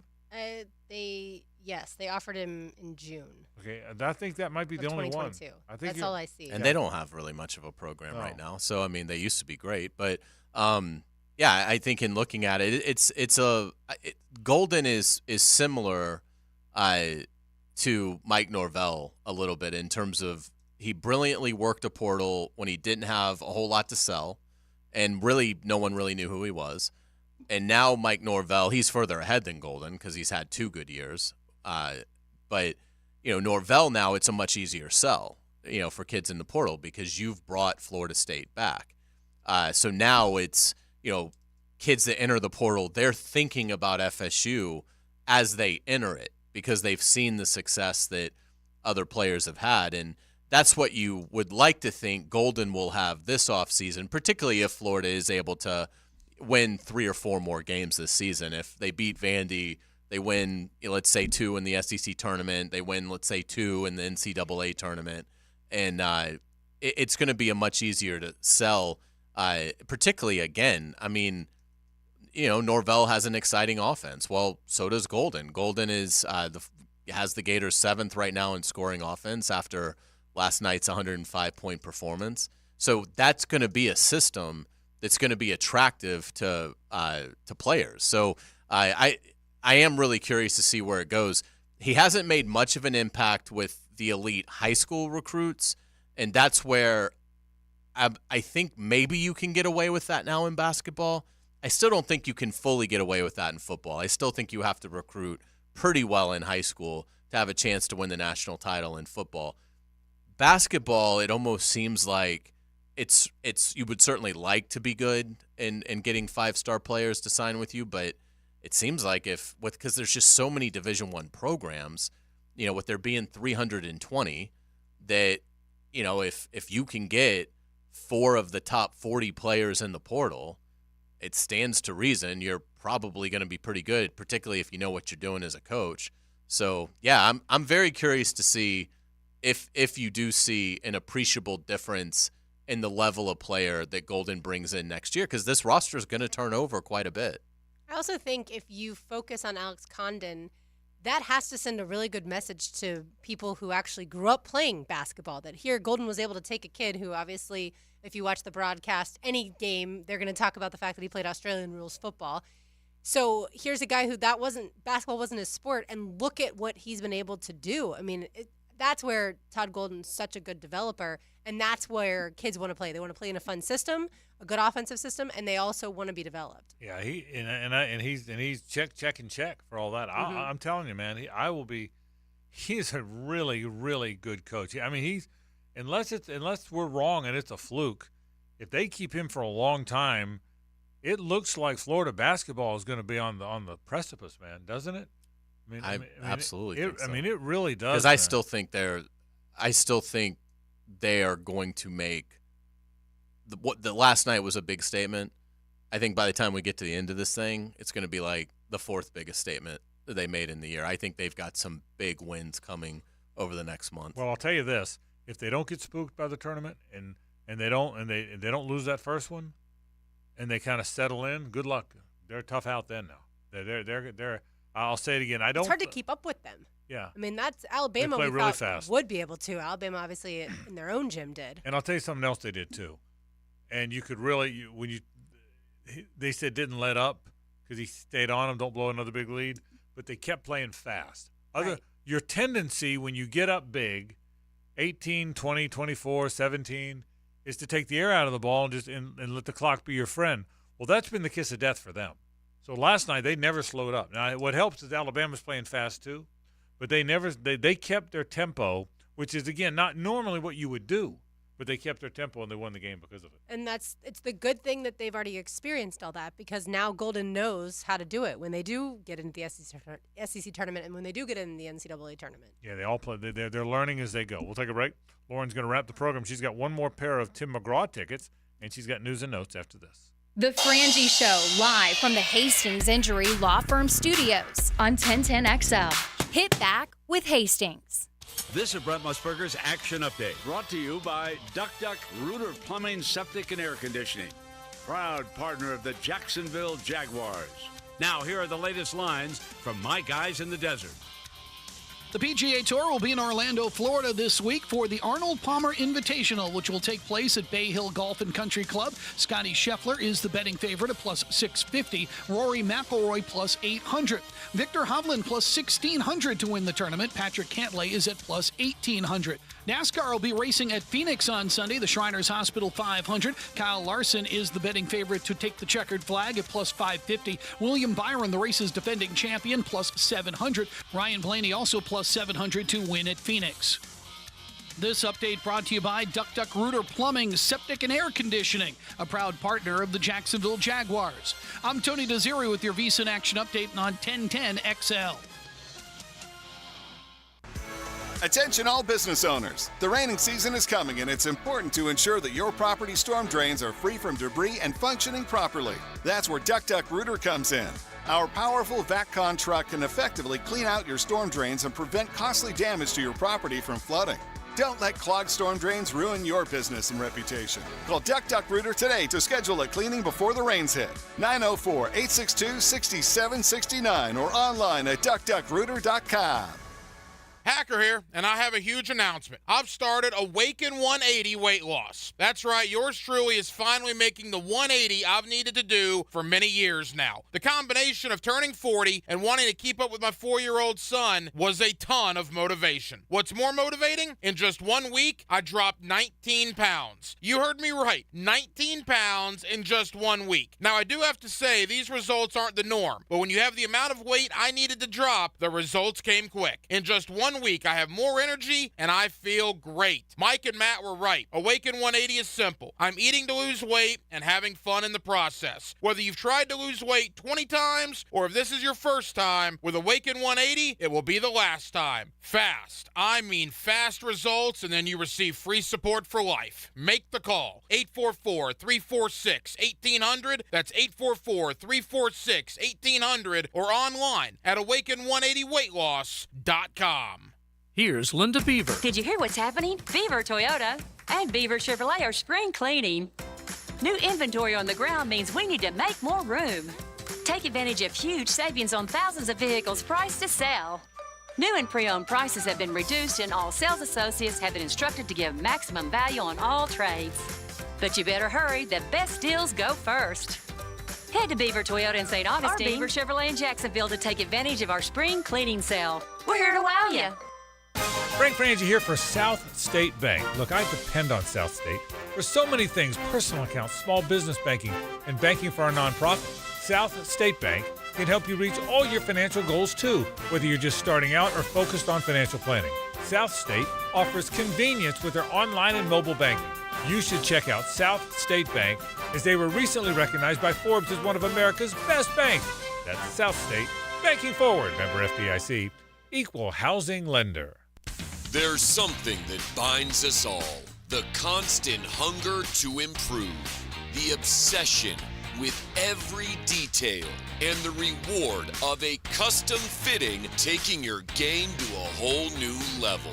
We're all bound by 2 words said by golfers worldwide. Schedule your fitting at Edwin Watts Golf Shops. Find your local store at worldwidegolf.com. Get there. I'm Hacker, and Denny Thompson and I will navigate you through the Florida football offseason during the Gator Bites podcast, presented by Southeast Orthopedic Specialists. New episodes drop every Friday. Get Gator Bites where you find podcasts. Calling all poker enthusiasts, get ready for the thrill of the Run Good Poker Series, landing at Best Bet Jacksonville from March 14th to the 24th. Brace yourself for 10 action-packed poker events, including the $1,200 no-limit hold'em main event with an incredible $300,000 guaranteed prize pool. Plus, don't miss out on event number 1, the $400 no-limit hold'em tournament, featuring a $100,000 guarantee. Win your entry through exciting satellites starting March 2nd. Visit bestbetjacks.com for tournament structures and all the details. Don't miss your chance to play your hand in the Run Good Poker Series. See you at Best Bet Jacksonville. Hey, this is David here with Royal Pest Services. Do you have that room in the house that is just too cold in the winter and just too hot in the summer? To learn about our pest-rated insulation, visit RoyalPestServices.com or call 886-2847. What is the rule if a baseball hits the foul pole? The answer next. How long has it been since you compared homeowners' insurance rates? Log on to southernoak.com to get an instant quote or find an agent near you. Our family protecting yours. Southern Oak Insurance. A baseball hitting the foul pole is ruled a fair ball. And if it's above the wall, well, that's a home run. Southern Oak Insurance. Our family protecting yours. Hey, sports fans, this is Hays Carlyon for QC Kinetics. This is the time of year to enjoy life. Stop letting that pain in your joints keep you from doing what you love to do this spring. Call QC Kinetics now. Set up a free consultation. Call them at 904-274-5522. They've got 2 great locations, Mandarin and Ponte Vedra Beach. Go see them. QC Kinetics is the nation's leader in regenerative medicine. I'm talking lasting joint pain relief with no surgery, no drugs, and no downtime. It's a fact. QC Kinetics is literally transforming lives. Their advanced treatments harness your own body's ability to restore and repair damaged joint tissue. Pro athletes have been doing this for decades, but now this life-changing treatment is available for you. So you can walk and run and climb stairs and play golf and move again pain-free. 904-274-5522. That's QC Kinetics. Call them today. 1010XL is presented by Farrah & Farrah, exclusive injury law firm of the Jacksonville Jaguars. Protecting you and your family. Call 396-5555. Jacksonville.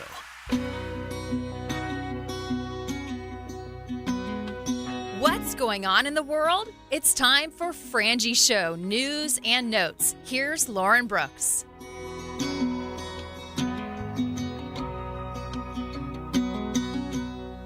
You know there's a light that glows by the front door.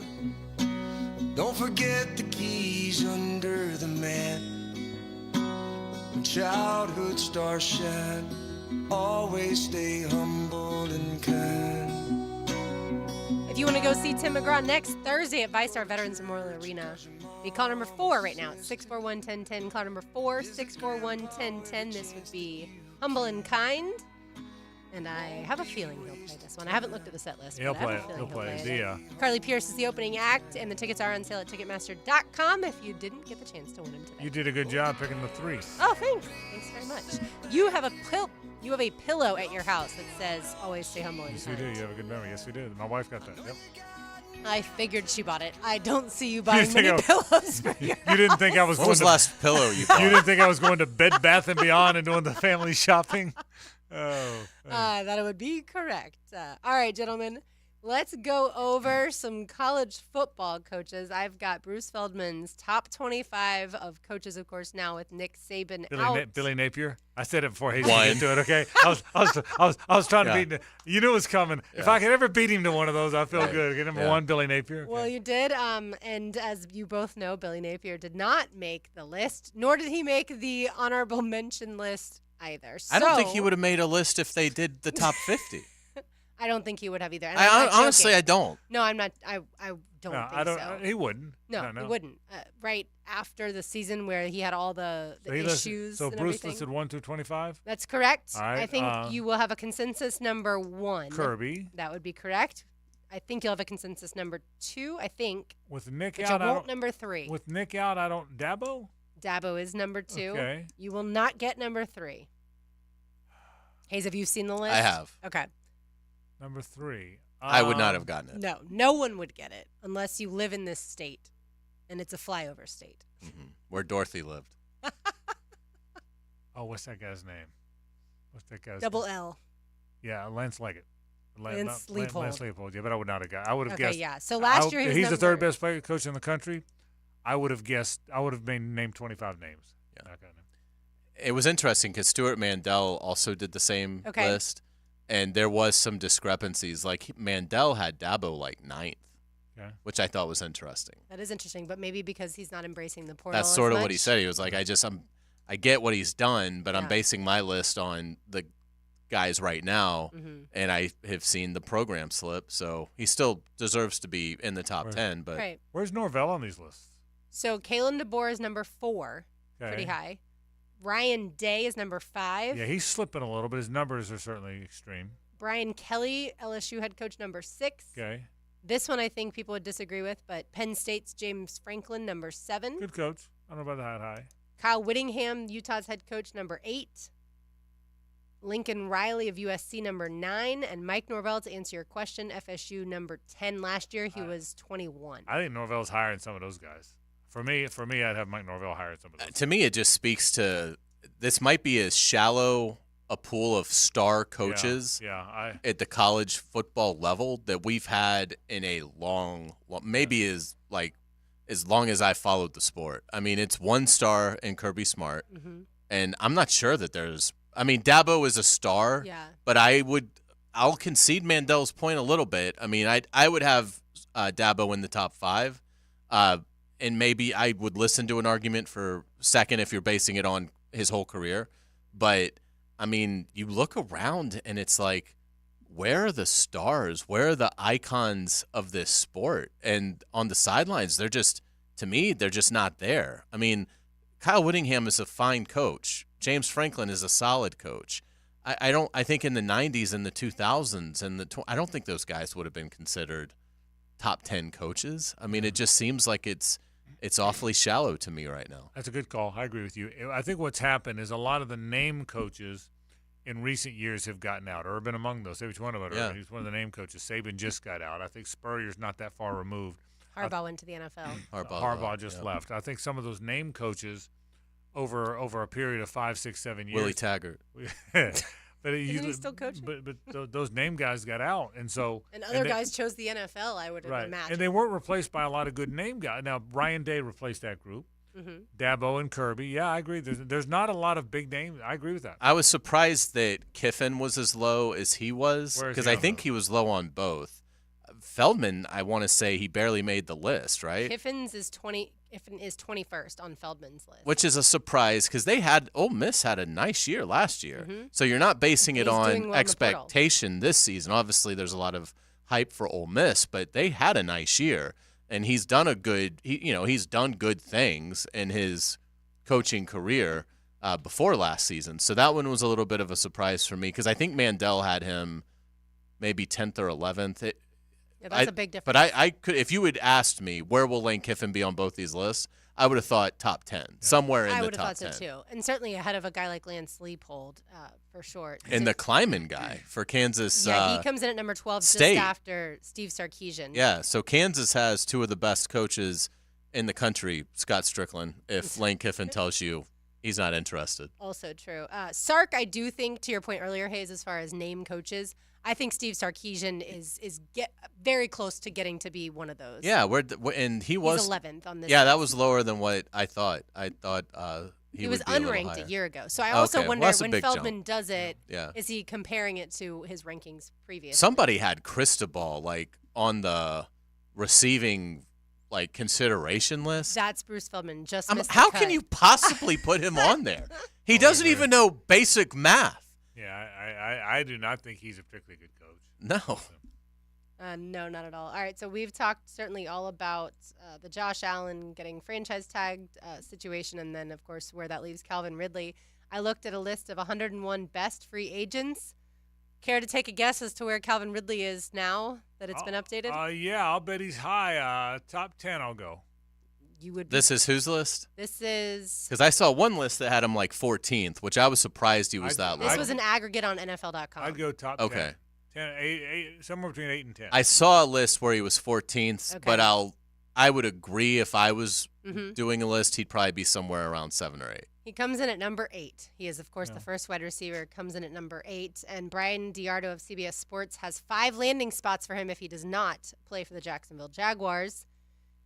First up, the Ravens. I would say that would be a good landing spot for Calvin Ridley. My guess is he'll listen. Yeah. Second up, the Chiefs. My guess is he'll listen. Another good one. The next two, the next one maybe. The Jets. That's Aaron Rodgers, right. I mean, maybe. Yeah, maybe. And you're playing with Garrett Wilson. There's some appeal to that. I do have a thought about that. Okay. The final two, Giants and Saints. Right. I don't see it, but I suppose if they spend a ton of money. Let me ask you this. He's the number 1 receiver on that list, yes, right? On the free agent list. I like Calvin. I think Calvin's a good player. Okay, I do. I think Calvin's a good football player, and I hope he stays here. I think he's a good guy. He works really hard. I know they really like him. I think he's a very genuine guy. But if Calvin Ridley is the number 1 receiver on the list, I don't think it's a great list, and I'm not trying to degrade Calvin. I like him very much, but Hays, I think he's a good player. I don't know that he's a great player in my mind. Do you disagree? I don't with that? think he's a great player. I think he's a good player that, by some crazy circumstance, is going to win the business of football by a million miles, because I do think he's headed towards a massive, massive deal. I think he'll get the kind of deal where, when people freaked out about the deal the Jaguars gave Christian Kirk. Yes. Like, to me, that's Lots the of people. reception that people are going to have when they see the numbers on the Ridley deal, wherever he lands. You think so? Yes. I think it's Okay. going to be like, oh, my gosh, this guy was suspended for a year for gambling. He had a bunch of drops last year. He only had, like, barely 1,000 yards. Now, he had the 8 touchdowns is nice. But, but because I think the money is going to be so outrageous because he's really the only, I would say, impactful receiver that could step in for a team next year and be reasonably expected to have like 1,000 yards. Like, I don't know how you could expect Hollywood Brown to do that, or Gabe Davis, or Michael Thomas. I don't know how you could. He's the only one to me on the market that you can sign him and say, I think we can pencil in, hopefully it's more, but I think we can at least pencil in 1,000 yards and 6 touchdowns. And because of that, I think he is going to get just an unbelievably crazy offer, because I think he's going to have 3 or 4 clubs that are all jockeying to sign him, and that's going to result in somebody just basically, I think, making a really bad deal. Yeah. But Would you, by the way, if you had a number that he liked, would you do it now and give up the second-round pick? no. At this point, I would just let him go if I was the Jaguars. I mean, they've blown it, in my opinion. Yeah, but I mean, now I just would let him hit the market, and I take the comp in 25. I still think it's a bad deal overall if you start from what they've given up and what they got and everything. But now what's I think the compensation if they let him go? What did they trade to get for Ridley? Or you're saying no. If they just don't re-sign him. If they don't re-sign him based on the money he's probably going to receive, some of it depends on what the Jaguars do in free agency. But my guess is it would be like the Jawan Taylor situation, where they'll get the best comp pick or one of the best comp picks in the 25 draft. Okay. So a late third round Would pick. Would you do it? Would you sign him? No. Not to give up the second-round pick. Yeah, I'm not sure I would. No, I'd have to. But I would have already had the Josh Allen done deal, so Yeah. I'd franchise tag Well, no, Ridley. but and I know, but that's not. And again, we don't know. You don't. Yeah. Okay. You'd like to have had the Josh Allen deal done if everyone's on the same page. Correct. But given that you didn't, I don't know. I don't know that the second-round pick is going to be a better player than Calvin Ridley. Again, I don't know if he's a great player, but I don't know that 48 overall is going to be a better football player than Calvin Ridley. I don't know that I agree with that. I know people love draft picks, but if you're in your window, good player today is more important than draft pick. And I know I'm in the minority on that, but I mean, you still have to come up with the number he's going to agree to. You still got to sign him. But I don't know. I don't know that. I can understand where you're coming from. I think I'll be interested to see next year, because let's say the Jags don't do it and Ridley goes sign somewhere else. Sure. I'll be interested to compare what number 48 does to what Calvin Ridley did. You're in your window now. Well, so it doesn't look, matter I what he does mean, in 4 with years. this club's history, pick 48 might not be able to walk and chew gum at the same time. Obviously, I think Ridley is going to be better next year than whoever the Jaguars would pick at 48. Yeah. It's just, the mechanics of paying Ridley all the money and things. But I'll also compare him to 47 and 49, because that means who other teams pick too. Let's see how because if he's going to be better next year, you're right, you got to make the money work. But they've created some dollars, and the cap's bigger than you thought. I think if he's a better player than who 48 would be, then you should do it. Well, and to your point, they could, if they end up going that route, so they lose pick 48. Right. Well, at pick 17, there is a chance they'll be able to trade back from 17. Correct. So are you able to do that, pick up a third rounder, That's right. by moving down Good 10 point. spots with Arizona? So now, you don't have the second round pick, but you do have 2 picks in the third round. Would negate some of that. And again, my guess is a player that they like at 17, if they move down, within 10 spots of that, probably another really good player that would be a good fit here. Yeah, I just think he's going to be better than whoever goes at 48 or 47 or 49. I think he's catching argument. passes from Lamar or Mahomes next year. But if you draft correctly and you get a really good receiver, corner, whatever you take at that point in time, then you're saving the money, and you could maybe get a Christian Wilkins or a L'Jarius Sneed. Yeah, rookies are cheaper. Yeah, you're right. There's so many different and ways you're right. you can The go other side about of that it. is, would you have had Sneed or Wilkins? Would you have had Sneed or Wilkins or a really good player in free agency that you don't have? Yeah, good point. Yeah. All right. So, Frank, the Pirates tell Paul Skeens he will not make the opening day roster. I know you're not surprised, but I wanted to get your reaction. And judging by Hayes' laughter, he wanted to get your reaction as well. I mean, I don't know if I'm looking for an adjective. I don't know if I would go stupid or cheap first because it's stupid, and it's cheap. And when you're stupid and cheap, it's an awful way to go through life. Hey, would you like to just walk down the road? Hey, look at that guy. He's stupid and cheap. Okay? If a guy's stupid and cheap, we're going to have a life. He's like, hey, look at the guy over there. Hey, you know that guy? Yeah, I know him. He's stupid and cheap. If you're stupid and cheap, you got an awful damn life, don't you? I mean, he's stupid and cheap. The guy's throwing 102. He's throwing 102. He's right now, he's the second best starter in the organization. Mitch Keller's the first, and he's second. Because you're stupid and you're a cheap ass, he's going to wind up starting in Altoona playing against the Harrisburg Turkeys. That's what he's going to happen. It's ridiculous. I mean, it really is freaking ridiculous. Hayes, all I have to say is you're welcome. Well done. Let's say hello to Rick Ballou. Now, the 2-minute drill, brought to you by Tire Outlet. Tire Outlet is now hiring. Visit TireOutlet.com/careers. Equal opportunity employer. Rick, my team's got the second coming of Garrett Cole. Maybe you can stop by Toledo and watch him pitch against the Mud Hens one day. You want to do that? Bring back Maybe Jim you Rucker? You and I go to the Mud Hens and watch them, okay? Yeah. But against the Scranton Wilkes-Barre Turkeys. Maybe we'll do that. You guys will get off to like a 13-4 start, too. No matter who you put out there. And then lose 26 in a row, so there's that. How you doing? I'm great. Okay. Me? They got me all riled up, okay? I know. They're Isn't it fun? People. They're two bad people. This is better than any drug, though. You get it out of you. Yeah, that's right. When you're done, you feel, there's a sense of relief, though. Do you know any people that are both stupid and cheap? I mean, do you have any friends, anybody you come across that are both stupid and cheap? Yeah, both. You got to be both. Because my team's both. Got a lot of stupid friends. Yeah. Same. But I hang out with rich guys. Okay, there you go. I mean, that's well, my team's both. Okay? Yeah. But you can be rich and cheap. For Right. Okay, Yeah, you can have the alligator arms, but I like hanging out with rich guys. Okay, good point. That are not cheap. Okay, they're not. That's it. I'm all boat up. How you doing? You all right? Good to see Man, you. I'm great. That's What a day. I mean, this rain was terrible. I get it really affects my disposition, and I know I'm not the only one, but can you imagine living in Ireland or London or Seattle or Portland where it rains 4 or 5 days a week? I tell people all the time. Drive me crazy. We are so lucky to live where we do. Absolutely. I mean, it's about as perfect for what I like. Yes. It's not quite as hot as Miami, which I wouldn't like, but I don't want it cold at all. It's about perfect. So yeah. Did you play golf today? I haven't played golf all week. I've had a ton of stuff to do with next week being just so busy with obviously the start of the league year and free agency, then the players. I've just had tons of meetings. So the answer to your question is no. I have not played golf yet this week. What's coming up tonight?